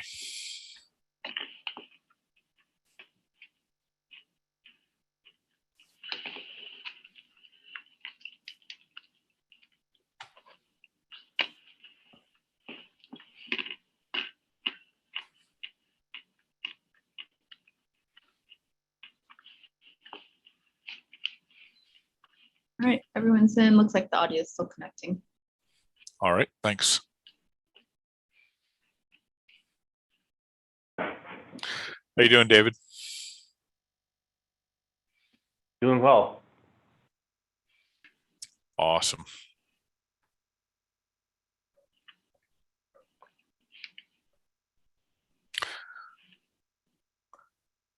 Chief Antonori, you all set? Guys hear us? We're good on this. Good on this end. Can you hear us? Yes, sir. Good. All right. Chief Dongworth, I think it's all yours. Yeah, thanks, Carl. I appreciate that. Welcome, Geneva Fire Department, Geneva, Illinois, for the hearing of your fifth accreditation. This is the second agency back-to-back coming forward with the fifth time, and I always like to recognize what a huge achievement that is for an agency to have sustained this model of continuous improvement for that long a period of time, with doubtless some changes in senior executive positions as well as accreditation manager positions and maybe some different political environments as well. So congratulations. With that said, though, I'm going to hand over to team leader David Lancer to introduce the folks from Geneva. Thank you. Thank you, sir. Good day, commissioners. My name is David Lancer, and I have the privilege to serve as a team leader for Geneva Fire Department in the state of Illinois. As a fan of Abraham Lincoln, I have to mention that is the land of Lincoln. Before proceeding further, I would like to recognize my team of peer assessors, Steve DeBay from the Colorado Springs, Colorado Fire Department, Will Smith from Spartanburg, South Carolina Fire Department, and Beth Stedlick from Palm Beach Gardens, Florida Fire Rescue Department. And also, I appreciate Mike Higgins for his time with technical review and guidance. I also like to thank Chief Mike Antonori and Battalion Chief Accreditation Manager David Lentz and the entire Geneva team. They were hospitable, professional, and transparent. They were accommodating, forthcoming, and patient with us with the multitude of questions we had for them. The peer team visited Geneva in September of 2021 and encountered the department with widespread support from the community and their city management team. The agency has continued to provide quality service despite the constraints placed on it and all fire departments by the pandemic. They have also been struggling with a more personal challenge, the loss of a member to cancer not long after our site visit. Therefore, on behalf of the Geneva peer team, I dedicate our efforts with Geneva Fire Department to the late Battalion Chief Gavin Hayes. Despite his deteriorating condition, Chief Hayes was present and interviewed during the site visit. There are two practices I wanted to mention regarding Geneva and what we feel, what we consider as innovative practices.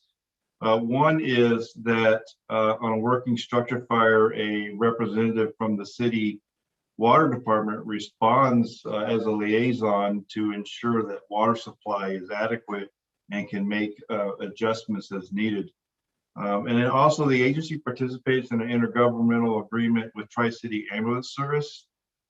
This partnership provides additional resources to the fire department, transport capability for medical incidents, as well as additional firefighter paramedics. During document review and while on site, the agency demonstrated that its self-assessment, community risk assessment, standards cover, and strategic plan meet all core competencies and criteria. Thus, the peer assessment team respectfully recommends to the Commission accredited agency status for the Geneva Fire Department.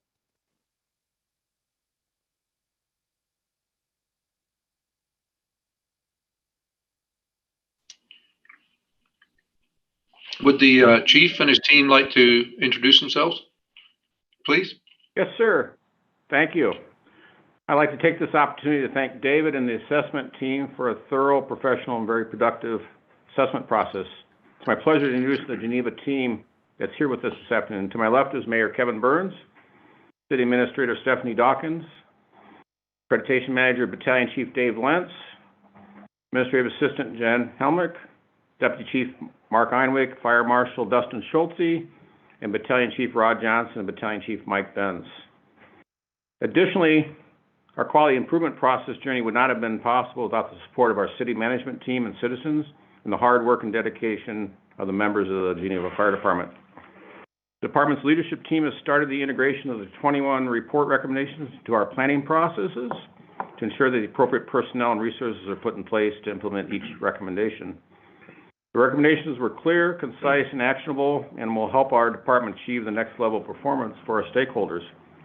Our team has started working on some of the recommendations, specifically number 1, 10, 13, and 17, which run the gamut of fire risk classification, taking a look at our benchmark versus baseline in fire suppression, the comprehensive company officer and chief officer professional development program, as well as reinstituting company level training in its process to improve individual and crew level training.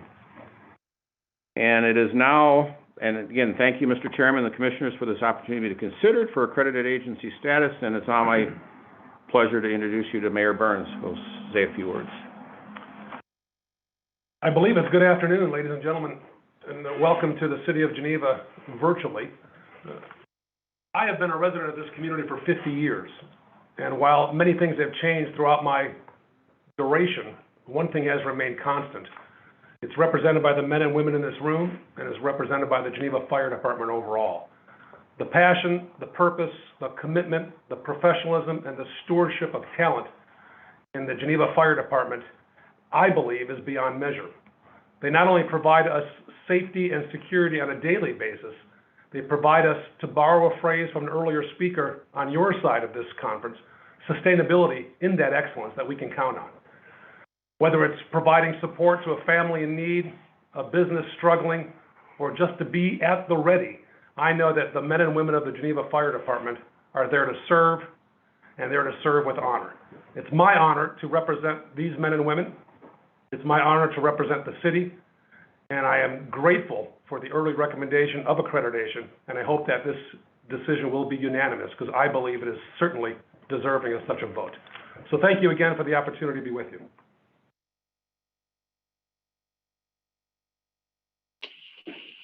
Thank you very much. I'm assuming that concludes the introductions of the team from Geneva. So without further ado, let's go to our first question from Jesse Lytle, please.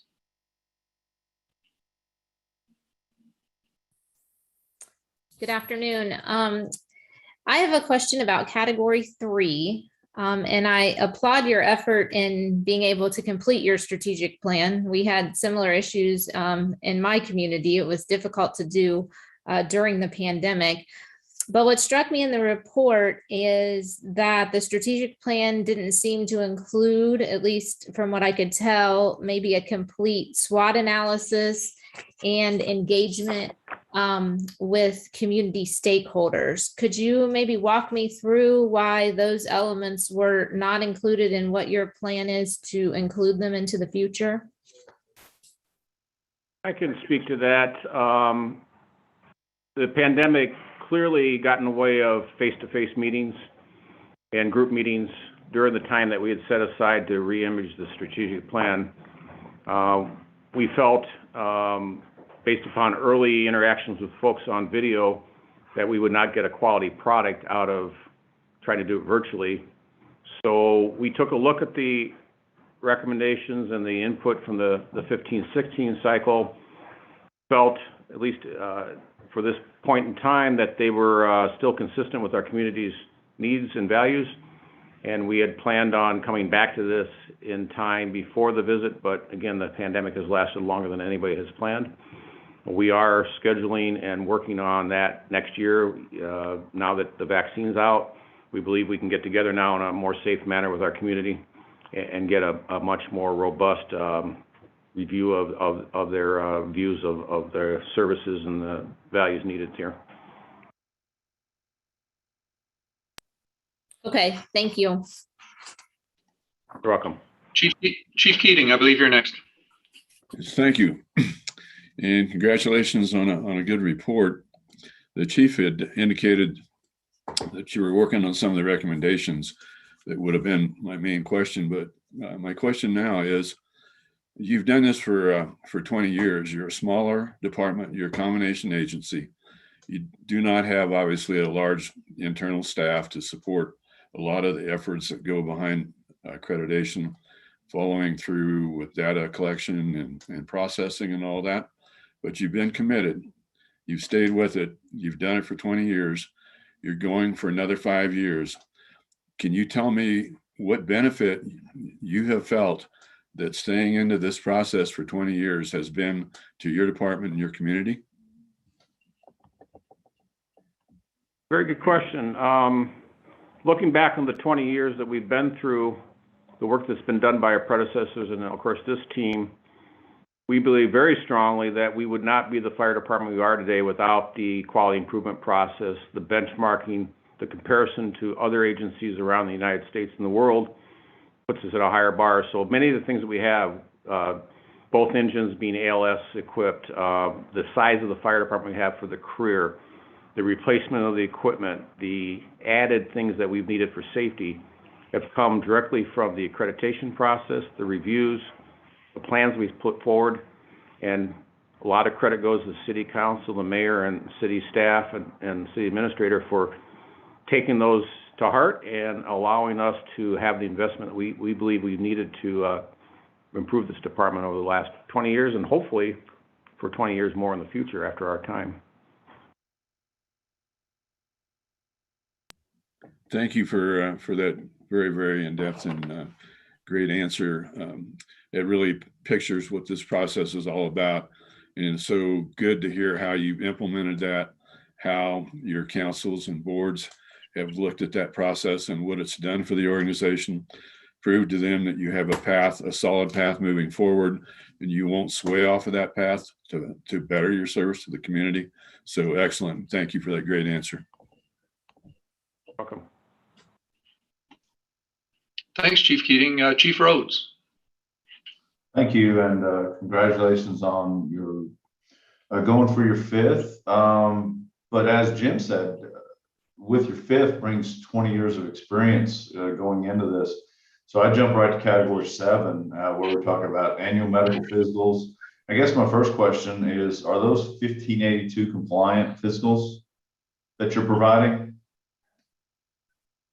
I think the best way to explain it is they're influenced by 1582, but we have not adopted 1582 at the city council level. Okay. And I guess my other would go into the development of your formal fitness training program or formal wellness fitness program. What's the delay? I mean, this is nothing new, and in the next edition, obviously, it's its own category. That's the importance of this category. So nothing's really changed when it comes to these performance indicators. Why the delay? What's the holdup? What's the barriers to get you to adopt these programs and make them mandatory? I think the challenges of smaller organizations such as ours face is not the equipment in the space. We've done a very good job of dedicating the space, buying the equipment. Our challenges have been to develop a formalized program with the right personnel and, quite frankly, funding that because we're going to need some outside help. We feel now we're at a place in time where we've got all the equipment needed. We've got a much more, let's just say, workforce is much more interested in working out in the last 5 years. And I think that's our next step, is to formalize that, figure out how we're going to fund it, and also the ramifications if you don't participate, what happens to those people, or some of those more challenging human resources questions about I don't want to do it, then what? So we're still working through that as an organization. I appreciate that, and obviously it's something we've heard from the commission for years. Exactly that, of the want to, the desire, and again, I cannot recommend or cannot state the importance of this particular category, and most of the board members know where I hone most of my focus in. But I would, both 1582 and that wellness program, we cannot say enough about. So thank you. Thank you. Any other questions from commission?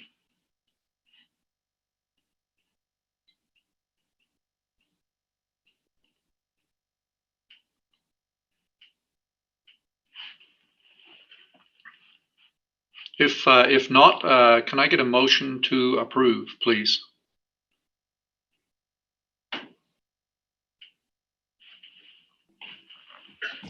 Keating, motion. Thanks, Chief Keating. Second?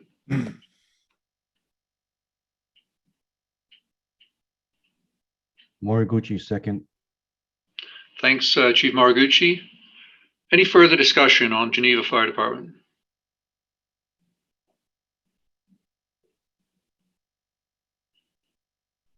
Not hearing any. Any opposed? Rhodes is opposed. Holland is opposed. Lidle's opposed.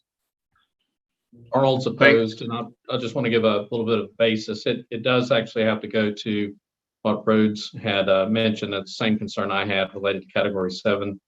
Those are some of the, I'll call it, strong points, is taking care of the personnel that's related to provision of the service. I think that's one of the critical components associated with this accreditation, and also being the 5th accreditation.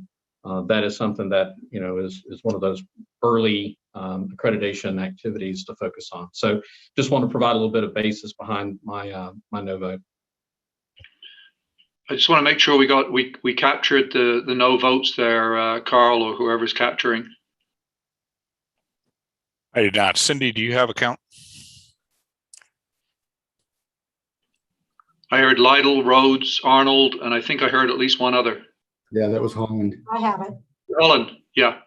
I'm showing 4 no's is what I'm showing right now. One thing that I would like to bring up, and we've had this discussion is for the commission, is obviously understanding category 7 health and safety, and I know it's very important, but under the current 9th edition, there are no core competencies here dealing with the health and safety. I think it'd be important to know what the team leader saw or what they observed while on site to ensure you verify and validate that. But I'd like to bring that up as we before you vote. Yeah, that was the one reason I didn't oppose, Carl. In fairness, it's not a core competency under the edition. So otherwise, I likely would have done. But with that, I think we have a vote here, 4 opposed, which means the motion to approve is sustained. It is a 5th accreditation for Geneva Fire Department, but I would suggest a pretty strong signal that that this is an area that likely needs some attention before a 6th report comes forward. I would suggest respectfully. Congratulations, Geneva Fire Department. Even though you've got a number of people opposed, you have been successful in achieving a 5th accreditation with CFAI. We will make the arrangements to get your plaque to you as soon as possible. And please enjoy the rest of your day. Thank you very much. Thank you, Mr. Chairman. Thank you. Thanks, David. Thank you, guys. All right, next up before we break, short break, will be Pewaukee Fire Department, Wisconsin. Jerry Nolan, our team lead. Thank you.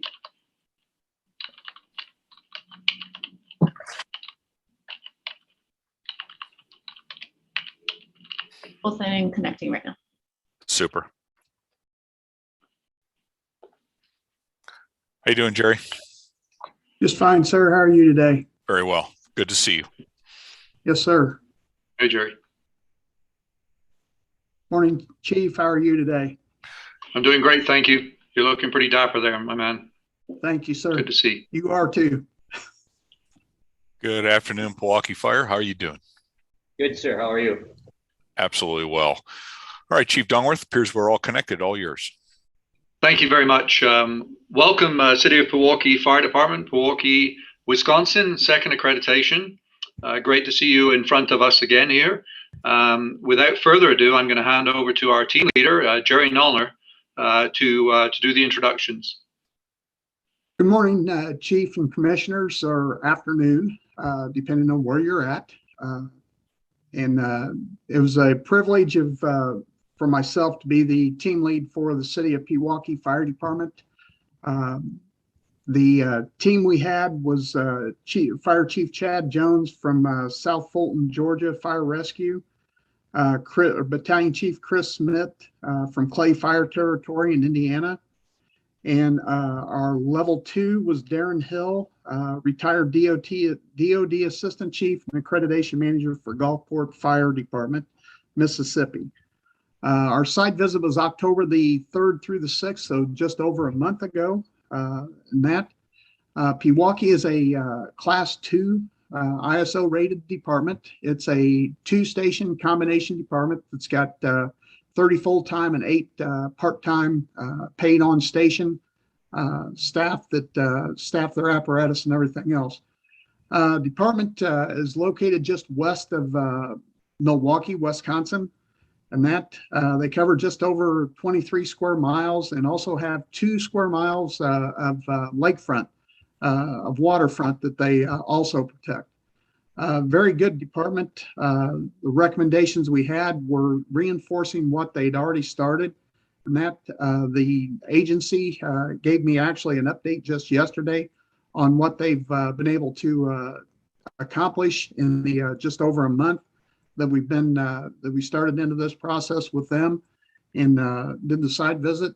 And you know, they were very open and honest. We met with the city administrator, the mayor, and 2 union representatives while we were on site, and we're able to see the commitment from the agency and from those elected and union members on their support on the agency for going through the process. With that, I'm going to turn it over to the fire chief and let him introduce that distinguished group he has there in the room with him. Thank you, sir. Once again, my name is Kevin Bierce. I'm the City of Pewaukee Fire Chief. I've been the fire chief here for approximately 13 years, going on 14 years. I've been with the agency for over 25 in a full-time capacity, serving in multiple roles. To my right, I have Assistant Chief Hoppy, who's been our accreditation manager for both our initial appearance before you and the subsequent. So he's been the accreditation manager for approximately 7 to 8 years. On my left, I have the mayor from the City of Pewaukee, Steve Bierce. He's been the mayor now for 5 years, and our Deputy Chief of Training Operations, David Johnson. I'd like to take the opportunity to just thank you for allowing us to come before you again. The opportunity that presents itself to us every time we come before you is a learning opportunity. We continue to grow as an agency. We continue to grow as a city.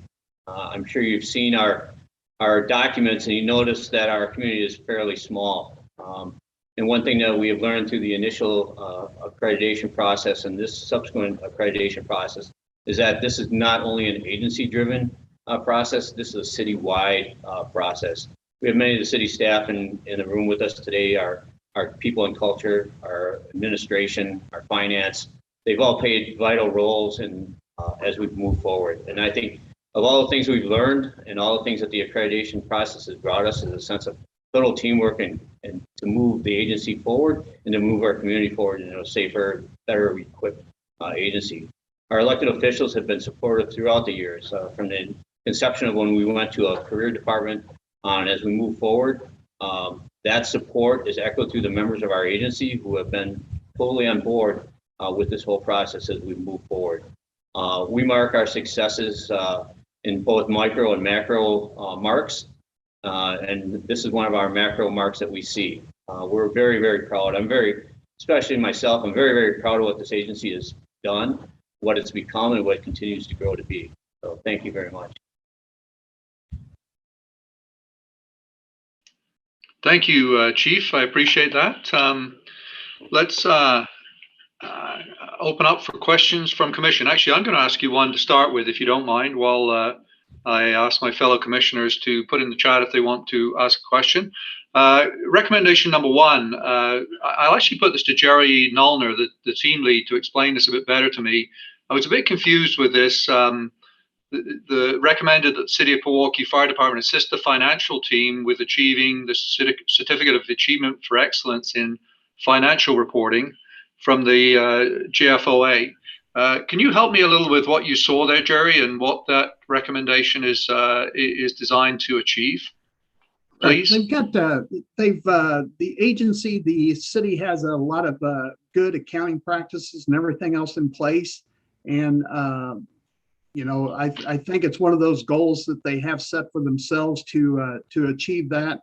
And we just felt that it was one of those opportunities to help the city if we gave a recommendation for the fire department to work with them on being able to accomplish that. And that they have a lot of good things going on, but we felt that that was one area that where, you know, that the agency could kind of help them out with that. Yeah, thanks, Jerry. I guess what I'm puzzled by is it's recommended that the fire department assist the financial team. Is that the financial team with the city? Correct. It's the financial team with the city. Okay, that's probably the piece I'd missed, Jerry. So thanks very much for the explanation there. Let's. I see we've got a couple of questions from Commission. Let's go with Chief Dirksen, please. Good afternoon, Pewaukee, and welcome to the table. I'm just going to follow right in line with the Chief Dongworth, and I'm going to take recommendation number 2. And it says that the Pewaukee Fire Department and the City of Pewaukee have implemented an emergency operations plan, but the Village of Pewaukee has its own that you didn't participate in. Maybe you could explain a little bit to me if the city and the village are different. And then how do you plan to work in and be part of their EOP? The city and the village, the City of Pewaukee totally surrounds the Village of Pewaukee. It's a small municipality which we deliver emergency services for. The past years, we've worked together with them on their emergency operations plan. The formalized document probably doesn't mirror each other part and part. the total sum of the project though, that if we were to work for interoperability would mirror each other. So we're going to work better to have a stronger communications base. Their emergency operations government manager is now been assigned as a new lieutenant for the police department. I previously served as the emergency government director for the village of Pewaukee. So we're just transferring that information over so there's a better flow. We hope to have that all computerized here shortly. We've actually in the last several weeks been in contact with someone that's going to work with our strategic plan and our emergency plan, and that will be a comprehensive document between the two communities. Okay, and you're part of their response to an emergency? Yes. Okay, perfect. Yeah, I would encourage you to be part of their plan in the development if you're going to be part of the resources. And we will be, sir. Chief Butler, are you ready to go? I am, yes. So in category 2, it shows that monthly call volumes are reviewed. Well, call volumes are reviewed on a monthly basis, and there's a fire loss analysis. Can you tell me a little bit more about that analysis, the fire loss analysis? Tell me a little bit more about that, please. Yes, I'll take that question. At the beginning of 2020, the department stood up a new record management system. We wanted to take 5 standalone software packages and push them into one, which we were able to do. The software package has a lot of built-in business intelligent reporting capabilities, and one of them is to run monthly reports, either the canned reports or specialized custom reports. One of them we developed is we wanted to see how our fire loss trending happens month to month, and then in the year totality. Year after year, we seem to have the same dollar loss. What we're trying to do is develop a report that shows our value of properties saved. So that's why it was written in there, and we're still trying to develop the actual perfect report, but we definitely run reports to show the losses and if there's any spikes at the one part of the year or the next, the summers or the winters, so that we can maybe trend our response or develop different modalities on handling fire loss. They spike any certain time of the year. So I'd still say we're trending that data. We don't have a clear picture that's going to be completely useful at this time, but it's a new feature of the software, and we're looking forward to use it to its fullest capabilities. So it's less than a year old. It's not yet comparisons yet. We don't have comparisons yet. We truly just started up in January of 2020. So we have 1 full year of data, and that is all. We haven't run the 21 data through that process yet for the fire loss, or better yet, the property value saved. We're also trying to reach out to the insurance companies that actually fix up the properties to see what it costs them to fix it up, to make sure our estimates are correlating with the industry standard. Okay. Does that answer the question, or can I elaborate at all? It does. Thank you. Thank you. Thanks, Chief Butler. Let's go with Chief Keating, please. Yes, thank you. There's 3 recommendations that deal with criteria 9, your communication center. The first being that when working a fire, that you would have a dedicated dispatcher as well as a dedicated channel for the safety of your staff as well as the public. Secondary, basically improving call processing times. And then third, to update policies and practices to better match upgrades at the comm center. Have you made any headway or cooperation from the comm center on any of these recommendations? I will say yes. Again, I'll take that question. I sit on the fire protocols committee at the comm center. They meet monthly with the fire department representatives in the entire county. And at the last meeting, we've asked them to expand their reporting capabilities on call processing. Right now, they don't have elaborate software. So all they do is they go in and handpick a subset of calls of high acuity. In the EMD or EFD process, it's the Delta and the Echo calls. They'll pull a small handful of those out, run their reporting, and they are now reporting that they meet the 60-second mark on call processing.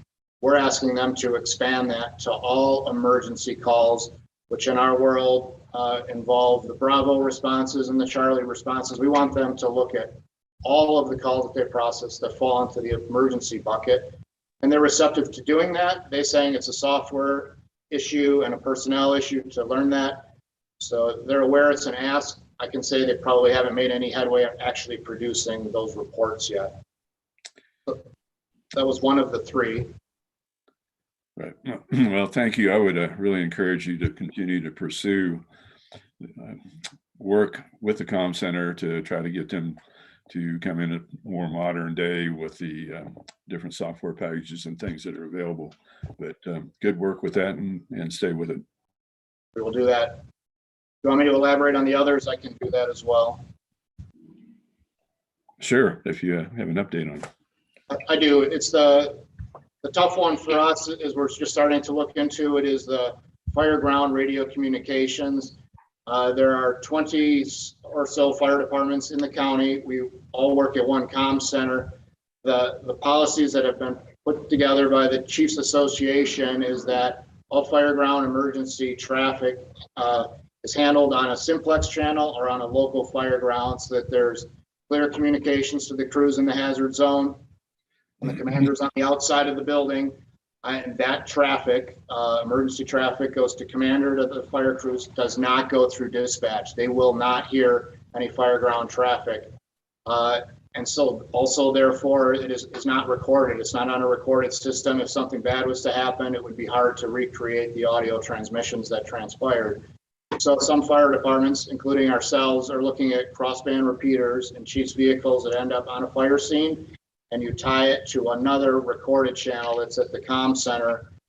They have other tactical channels for other types of events that are recorded. So the dialogue has been to how do we get to that channel so dispatch can hear it, and also it can be recorded in the event of a significant incident at a fire scene. Those conversations are preliminary, but we hope to have some headway with the group working together, the County Chiefs Association working with the comm center. They're great. Sounds like you put a lot of effort into getting it where it is. We're trying. Thank you. Thanks, Chief. Thanks for that, Chief Keating. I'm not seeing any other questions from commissioners.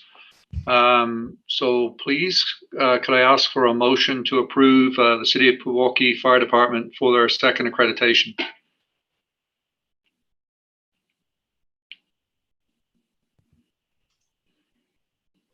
Rhodes are Make the recommended. motion, Arnold. I'll second Rhodes. So Jake, Chief Rhodes makes the motion, and Bradley Arnold seconding, please. I think I heard. Any further discussion on City of Pewaukee? Not hearing any. Any opposed?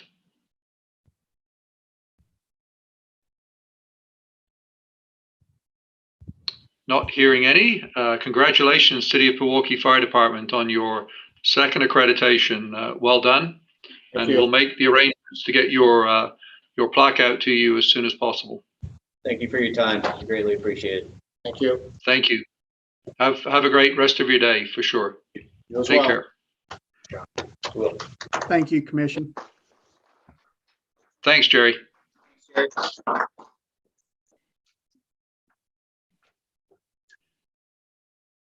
Okay, I think we're at that scheduled break time. Did we want to take 10 minutes, or is there a desire just to power through? Power through. Power through? I think I heard a mix there, though. Was there someone suggested a break? Dirksen suggested a quick break, maybe till 10:50 or 1:50. Sure. So 7 minutes? 7 minutes, roughly. Okay. All right. Let's do that. I always want to make sure we accommodate the people who need a break, because it could be urgent. So we'll get back together in 7 minutes and we'll carry on. Thank you very much. Works for me.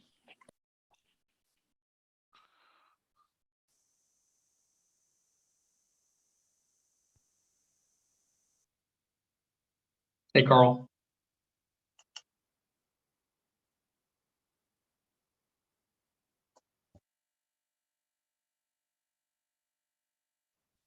I think he stepped away, Bradley. Yeah, I assume so too. He's one of those that needed a break, I'm sure. Thanks.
Hey, Carl.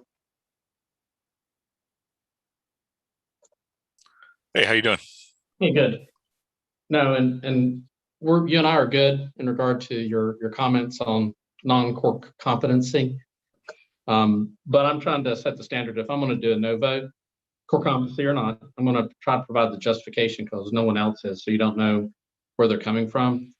But just so you know, I was purposely last in on that one because I did the count. To know that I was number 4, so that there wasn't an issue of it moving forward. Because anyway, I just wanted to give you some of my background rationale. No, I picked that up, and I do appreciate it. I thought maybe more might chime in, but yeah, I mean, but I definitely wanted to push the signal since the mayor was sitting there. Yeah, keep in mind now we're still broadcasting live, so.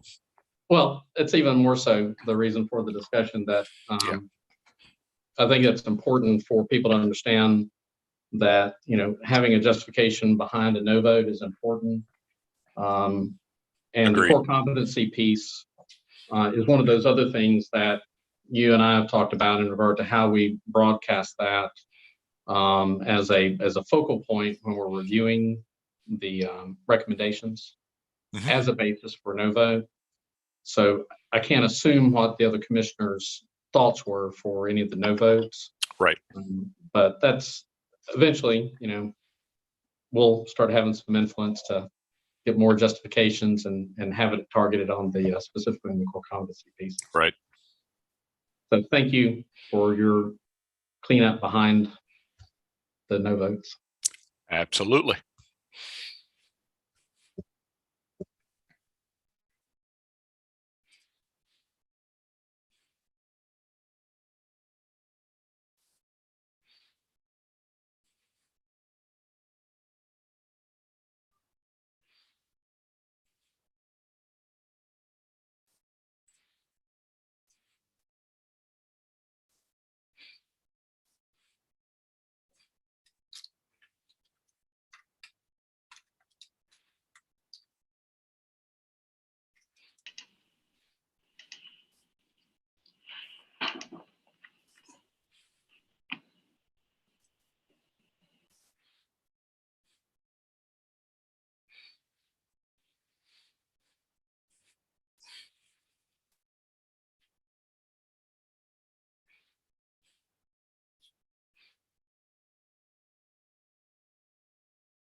Hey, Steve.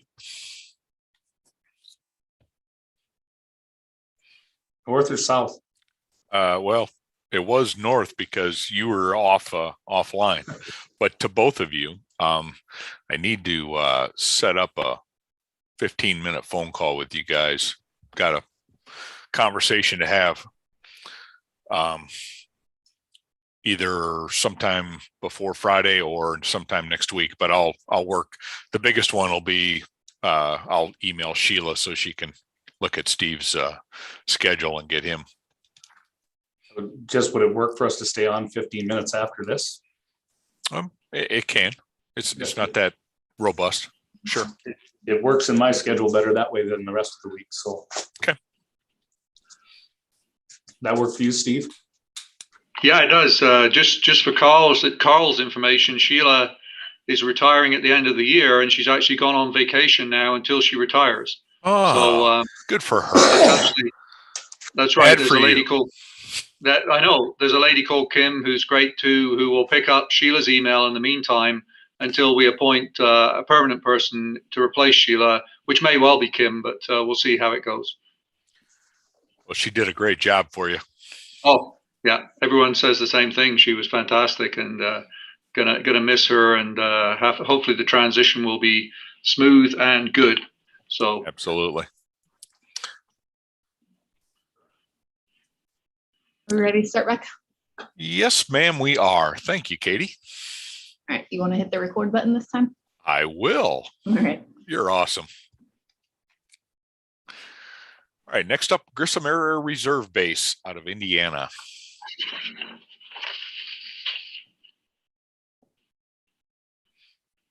All right, both in and connecting right now. All right. Thanks, Kate.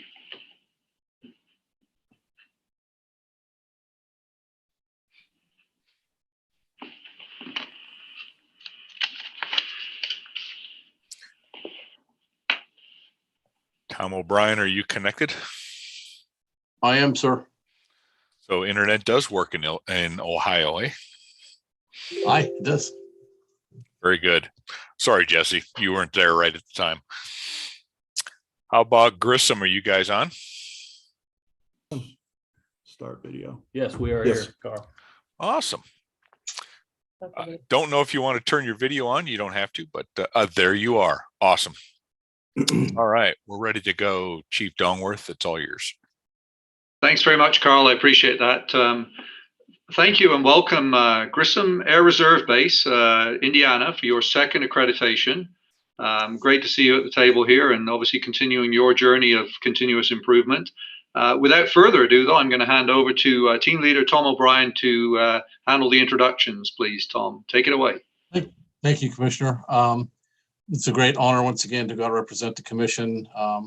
Going to Grissom was a great honor. Doing DoD is different than doing what I do normally, and so it gives me a great sense of pride. And when I do get to go see the military bases and what services they provide, I will let them introduce themselves in just a second.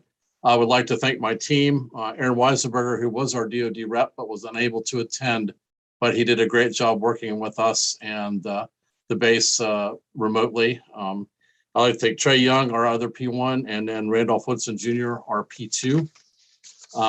We did our site visit in September 7th and 10th, 7th through the 10th of this year. And the base is quite a nice sized base. One station. If you blink though, like they kind of laughed about, if you blink on your drive through, you will miss most of it. We left them with 10 recommendations, none of which we felt were very were anything of any significance. However, we did find some things that they needed to work on. And working with them, we had some discussions about some of their on-base CMS services and their dispatch services. So it was a great pleasure to represent the commission again. And I will turn it over to Grissom, guys.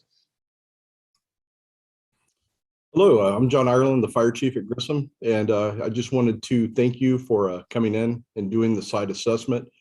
It was very eye-opening for us, and we always appreciate when we have the outside agency come in and take a look at our processes, and it gives us an idea of what we need to improve on. We have been accredited now. This is going our second time around for the accreditation, and each year we feel like we make a good effort to improve in some areas of the department. We are a young department. We've got some really great guys, go-getters, and they're very eager to continue to make Grissom one of the best departments around. And we really appreciate this opportunity. I'm going to go ahead and go through and I'm going to introduce the people I have here. Side over here, this is Tim McMahon. He's the Assistant Chief of Operations. This is Christian Jacobs. He's Assistant Chief of Tech Services. He's also the Accreditation Manager. This is Colonel Gretchen Wiltsey. She's a Mission Support Group Commander. And Captain Jason Cahill, Logistics. Thank you.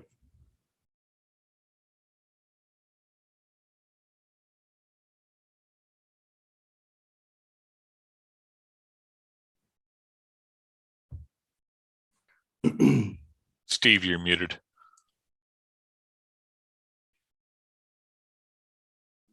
I'm sorry about that. I was just saying how I was fumbling to find my mute button, but I obviously managed to unmute myself and mute myself again.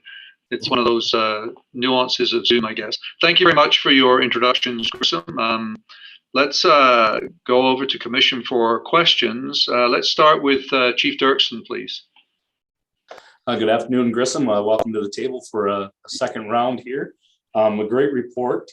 My question is to recommendation number 7, specifically core competency 8B3, where we talked about in the report about having a great training for your structural firefighting, but that being a very small number of what you actually respond to, and being that you're an air base, what type of training do you have in place to understand the skills and capabilities, and how do you evaluate those folks for those other core missions that you have as far as aircraft, as ARF, or technical rescue, hazardous materials, things like that? I'll go ahead and answer that. So we do have programs set up where company officers do run actual programs such as tech services. I'm sorry, tech rescue, hazmat, different programs. What they do is they actually put together a program that coincides with what our needs are around our area, what's on the base. Then they go ahead and work with the other guys on the crews. They set up drills, kind of go through them. They're required to do 2 to 3 a year.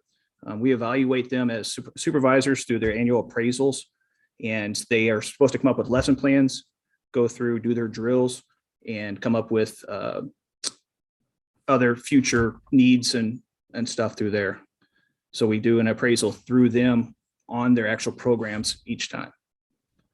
So you have like a checklist that you follow to make sure that they're following through the steps of policies, procedures. Correct. DoD regs. Yes. So we have our OGs, we have everything else set up. We have the DODIs, we have any kind of the hazmat stuff that's all for just the local areas, anything that we might respond to. And we go through those and we'll mark those off, making sure that they're meeting each one of those standards. And then we'll also, like I said, do evaluations. They should be doing 1 per quarter, and that's for each program. And then each company officer is actually being appraised on that yearly. And that's something that we've just gone to that this year to start putting that into place.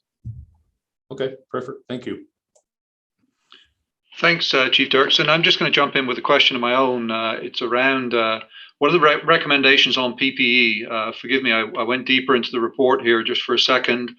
Let me pull up the actual number of the recommendation. So recommendation 6, it sounds like you have the equipment and the guidelines around decontaminating PPE, but you're just not getting compliance with that. I'm just wondering if you could speak to how you're going to deal with that situation. Yeah, Chief, I can speak to that.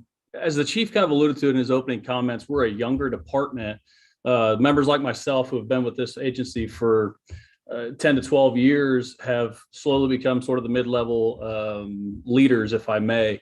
And I think what we've done is kind of take for granted in-house some of the past practices from some of those more experienced individuals when it comes to cleaning of our PPE. We're lucky in that the Air Enterprise of the Air Force puts out mandatory cleaning contracts for us.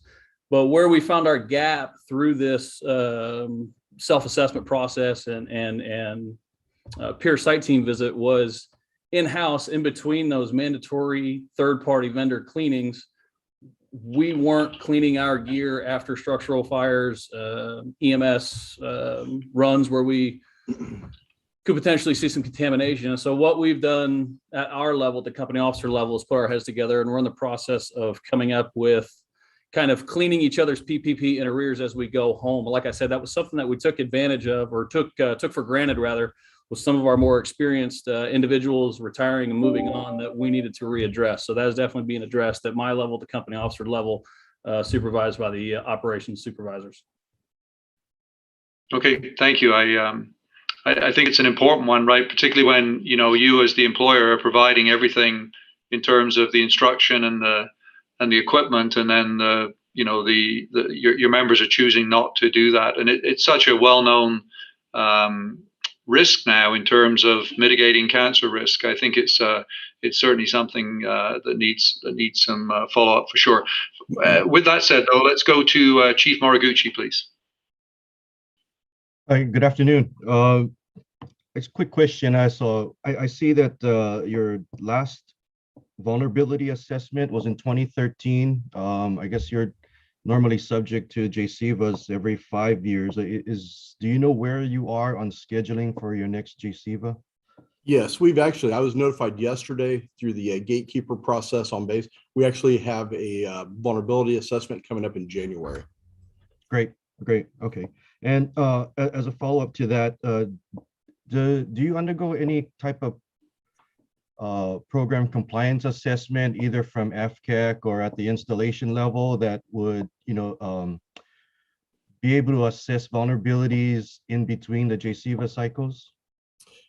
Yes, we have a threat working group that meets twice a year. And we also work closely with security forces, emergency management, base OSI, and we look at any type of vulnerability that the base or the local area may be under, and we take appropriate measures at that time to look at that and make the appropriate changes. Okay. Yeah, I know that a lot of those assessments are typically heavily focused on the security threats, and there's some involvement with fire and emergency responses. I just like to see just a recommendation for the future as far as improvement, maybe to be more involved with the EM side and your installation training team, that fire be more involved with the assessments, and perhaps that in between JCEVA cycles, that'll help you be able to assess your vulnerabilities on a more frequent basis. Sure. Thank you. Thanks, Chief Moriguchi. Let's go to Chief Keating, please. Yes, thank you. At the beginning, the peer team lead had basically said that there were a number of questions that was asked during the process about EMS. My question is that there are two recommendations around EMS, recommendation 3 and 4. Recommendation 3 dealing with a more formal contract per se with Duke Memorial Hospital as far as the specifics of how ALS delivery will be done. And then secondary recommendation 4 about the possibility of adding a paramedic into the system on the base.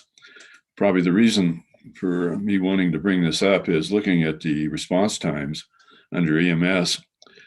The effective response force is relatively high at 8.14 minutes, which kind of tells me that you may be waiting on occasion for the ALS ambulance to arrive to deliver a patient off of the base. Maybe that's not what I'm seeing, but the long delay in there is a concern. Can you tell me what work has been done towards this? Maybe what you have planned in the future to make the situation better? Sure, I'll take that. Actually, it was a technical oversight on our contract with Duke's Hospital, our mutual aid agreement or MOU. It actually does in there say that they will provide advanced life support service. However, they only have 2 ambulances that run in the county, and due to our rural setting here at Grissom, it normally does take an extended time for them to get to our location. So what we have done is over the past several years, we have put all the pieces in place to upgrade our service to advanced or paramedic service. We've got the primary instructors, we have the paramedics in station that can teach it, and we have the facilities. The only thing that we're lacking, we've done a legal review with the JAG who said we're good to go. And we have leadership on base that is supporting this, but the Air Force instruction 32-2001 says that it's up to the local commanders, and then it has to go up to headquarters. And that's where we're running into a little bit of a roadblock is at AFRC level. And we've got senior leadership on base that's supporting us, and we are going to make a push to up our service. Thank you for your attention to that, and I would encourage you to stay with it. But looking at the times, it did tell me that, yeah, you are looking at a delayed response for the transport ALS. Thank you. Thanks, Chief Keating. I don't see any other questions from commissioners, so it looks like a great report, as so frequently we see from DOD. particularly around response times and other practices. So I'd ask for a motion to approve, if I may. So moved, Butler. Thank you, Chief Butler. A second? Keating. Jim Keating. Thank you, Chief Keating. Second. Any further discussion on Grissom Air Reserve Base?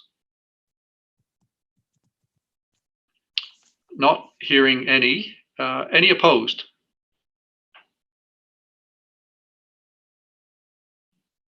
Not hearing any. Congratulations, Grissom Air Reserve Base Fire Department, Indiana. Second accreditation. Well done. Thank you. A good, solid report, as I said. And we'll certainly make the arrangements to get your plaque down to you as soon as possible to join its place next to your first accreditation plaque, presumably. So thank you very much, and enjoy the rest of your day. Thank you, Chief. Thank you. Thanks. Thank you.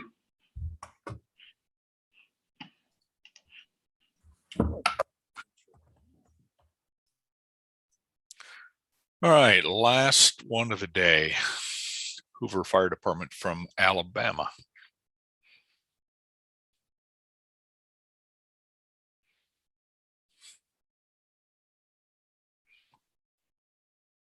All right, and then connecting right now. All right, super.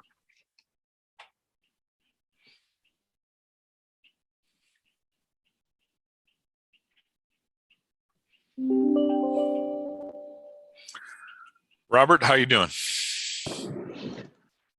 Excellent, sir. How are you? Great. You sound a little more peppier. You must be a retired guy from the fire department. A little less stress these days. Yeah. Awesome. Trying to be. Good for you. Hoover Fire, I see you guys are all looking sharp. Can you hear me? Yes, sir. We're unmuted. Outstanding. Chief Dongworth, all yours. Thanks very much, Carl. I appreciate that. Welcome to Hoover Fire Department, Alabama, your first accreditation. So this will have been a really heavy lift, I'm sure, the first time around getting into this process of continuous improvement. So congratulations for being here today. Without further ado, I'll hand over to Team Leader Robert Lee to take care of the introductions. Thank you. And go ahead, Robert, please.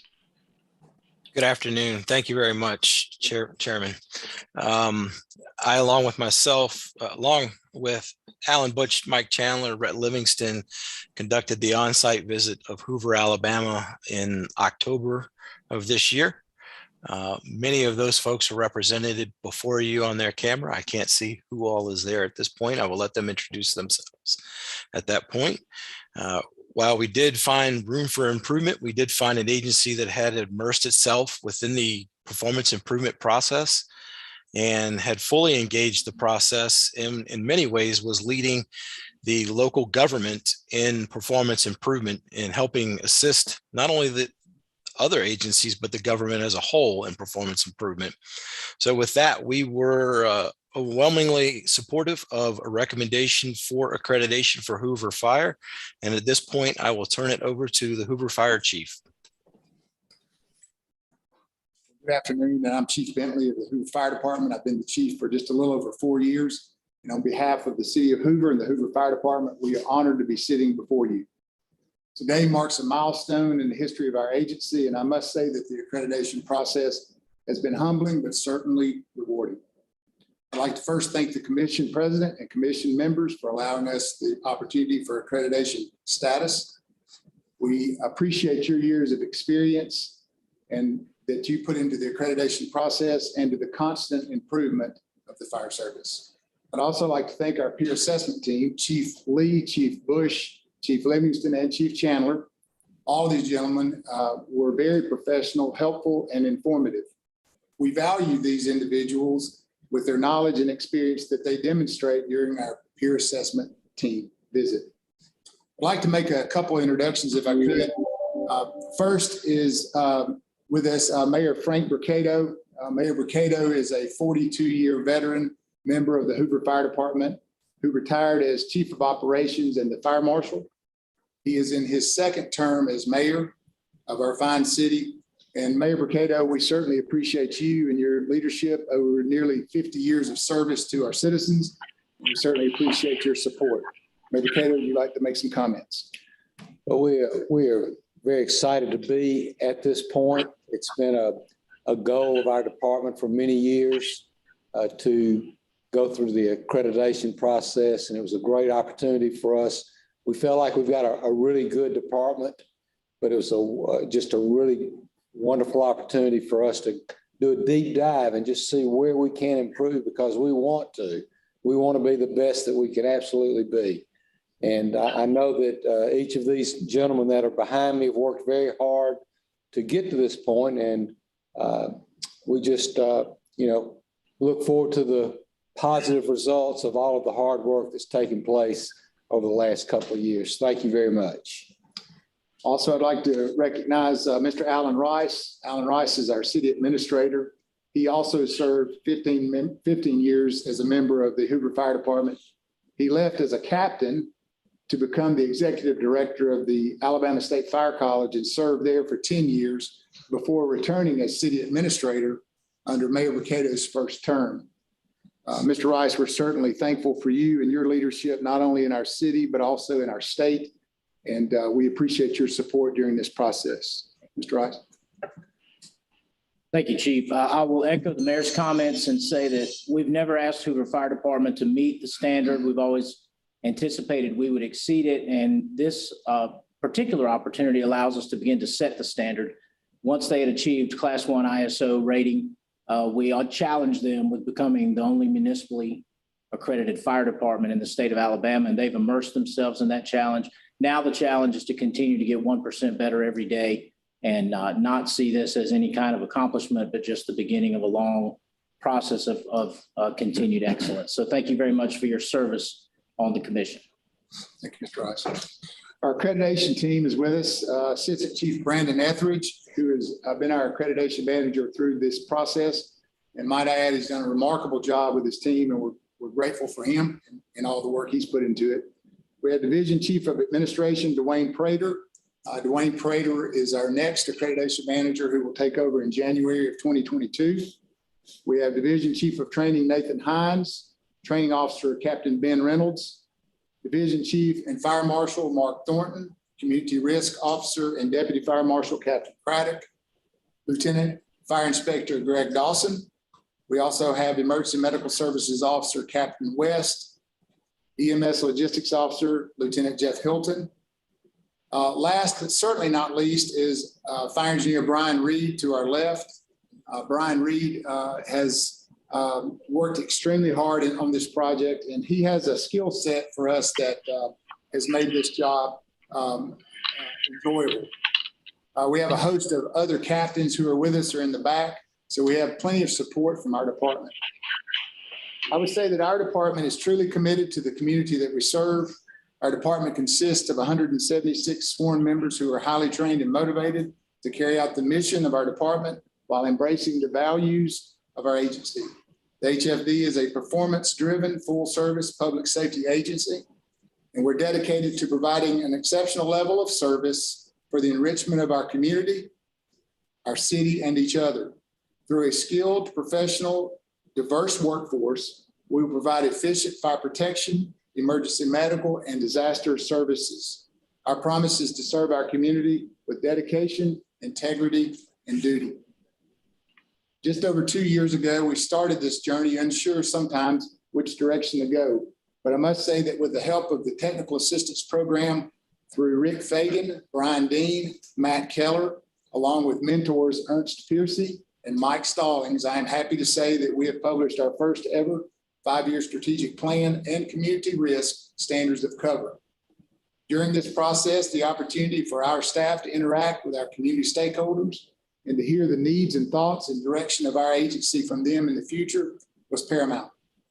Also, just as important was the interaction with our agency internal stakeholders on a level that we had never experienced before. And to have their input for future departmental growth has been extremely beneficial. Our agency is completely committed to embrace the accreditation model, and our members have demonstrated that commitment throughout this process. We believe in this model because it gives us the ability to make decisions using outcome-based measures. This process has given us a way to accurately measure the effectiveness and efficiency of our agency. It has also identified areas for improvement and allowed us the opportunity to grow into a better organization. This journey has culminated in an outside team of veteran fire service professionals from across our nation to conduct a comprehensive assessment of our agency in a way that we have never been evaluated before. And we are a better organization for going through this process. HFD is committed to continuously reviewing our operations in order to keep in line with the needs of our stakeholders. Before starting this process, we did not have a way to truly evaluate our department services. We are and have enjoyed a ISO Class 1 department, and we realize the significance and importance of ISO. However, ISO only measures our ability to mitigate structural fires. This process has looked at every aspect of our agency and provided us with a business model for future success. The Fire Commission on Accreditation International model is a true pathway for excellence for any fire service organization. This transparent process will allow us and our citizens and elected and appointed officials the opportunity to see success through our agency. The peer team left us with several recommendations, all of which have been addressed and are in various stages of completion. At this time, we are prepared to answer or attempt to answer any questions the commission might have. Thank you. Thank you very much, Chief, and your team. Yeah, I have certainly Chief Dirksen is ready to ask a question to kick it off. Thank you. Go ahead, Steve. Congratulations, Hoover, on all the work that it takes to get to this point and going for your first accreditation. My question goes to recommendation number 12 regarding the training of your officers. First, do you give the folks the training before they're promoted? Yes, sir. We have a SOG that outlines the different training required for each rank and each position. We've implemented that several years ago. As we were going through the process, we had a grace period. Now that the SOG has been in place long enough that prior to being promoted, each individual member knows what classes they need to get and courses they need to get certified in to test for the next position. Okay, so you have a process of certifications to gather before, yes, sir, before they're promoted. And then what do you do for continuing education then afterwards to make sure that they stay fresh in their skills? We conduct an officer development program. It's typically geared towards newer officers, but we do have some district captains that have also attended that training.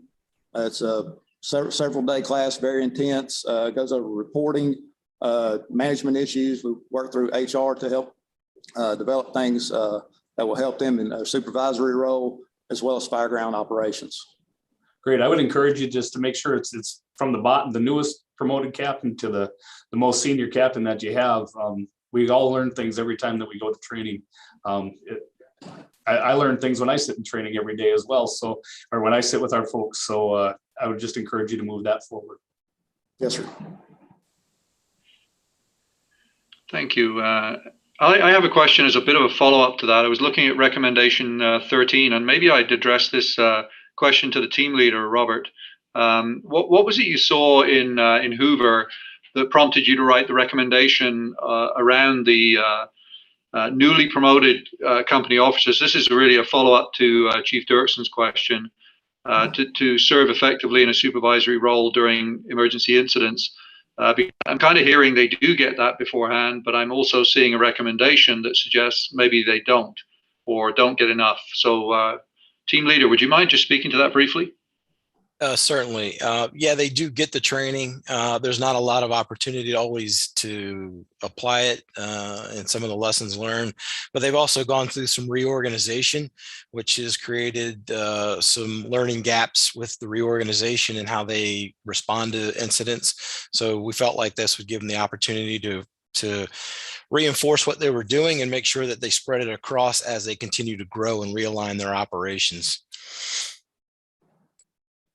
Thanks. That's helpful. I appreciate that. I had a second, kind of a follow-up question, and this is probably more for the chief on the recommendation number 11, where the annual appraisal process should include a review of the critical tasking analysis, which of course makes up your ERF. I wonder if you could speak to, and that, of course, that's to make sure we are continually sending the right resources and staffing to the range of calls that we attend. I wonder if you could ask the chief or one of his team maybe to speak a bit about how you're going to achieve that, and what's going to be what resources are you going to use to determine what that critical tasking analysis would be. Yes, sir. Thank you. We do realize, or we did realize after the peer team assessment came in, that some of our performance appraisals, or a lot of our performance appraisals, were probably not where they needed to be in order for us to kind of move forward. So that was brought to our attention. And we are in the process of putting together a dashboard that would allow us to track that information on a more frequent basis and really put more things into this program than just response times. So does that answer your question? Yeah, I think that's helpful. I mean, it's more specifically about, you know, how do you determine the critical tasks that need to be performed at different types of events? Well, we have evaluated it through our SOC and determined what type of emergency we would go to, whether it's low risk, medium risk, or high risk. And we, in the past, we have just sent similar resources to all types of emergencies. For instance, we would send the same number of engines and ladder trucks to a structure fire that was 1,200 square feet versus a structure that was 8,000 square feet. So we've adjusted those for high risk and medium risk fires and those types of events. And that's kind of how we're looking to move and assign appropriate resources in the future. Okay, thank you. And presumably you involve your staff in that process as well. Absolutely. Yeah, appreciate that. Thank you. Any other questions from Commission? Okay, really good report for first time, and you've obviously learned a lot through the process as well in terms of things you still need to do that hopefully you'll bring back to us the second time you go through this process. So a good report for sure. I wonder if I could ask for a motion to approve Hoover Fire Department, Alabama, for their first accreditation. I'll make that motion, Arnold. Thanks, Bradley Arnold. Can I get a second, please? Rhodes, a second. Chief Rhodes, thank you very much. Any further discussion on Hoover Fire Department? Not hearing any. Any opposed?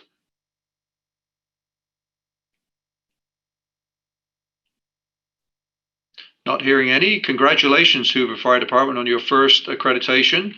I'm sure you're rightly very proud of this achievement. And I always say, you know, this is just the start of the journey. And I think you've acknowledged this as well. This isn't you're not done now. It becomes the ACR process leading up to your second accreditation. And of course, the bar raises higher all the time with different editions of the model that you have to accredit to next time around.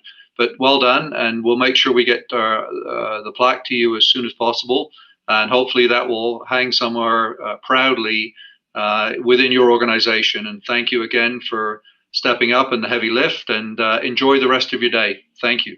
Thank you. Thank you. Thank you.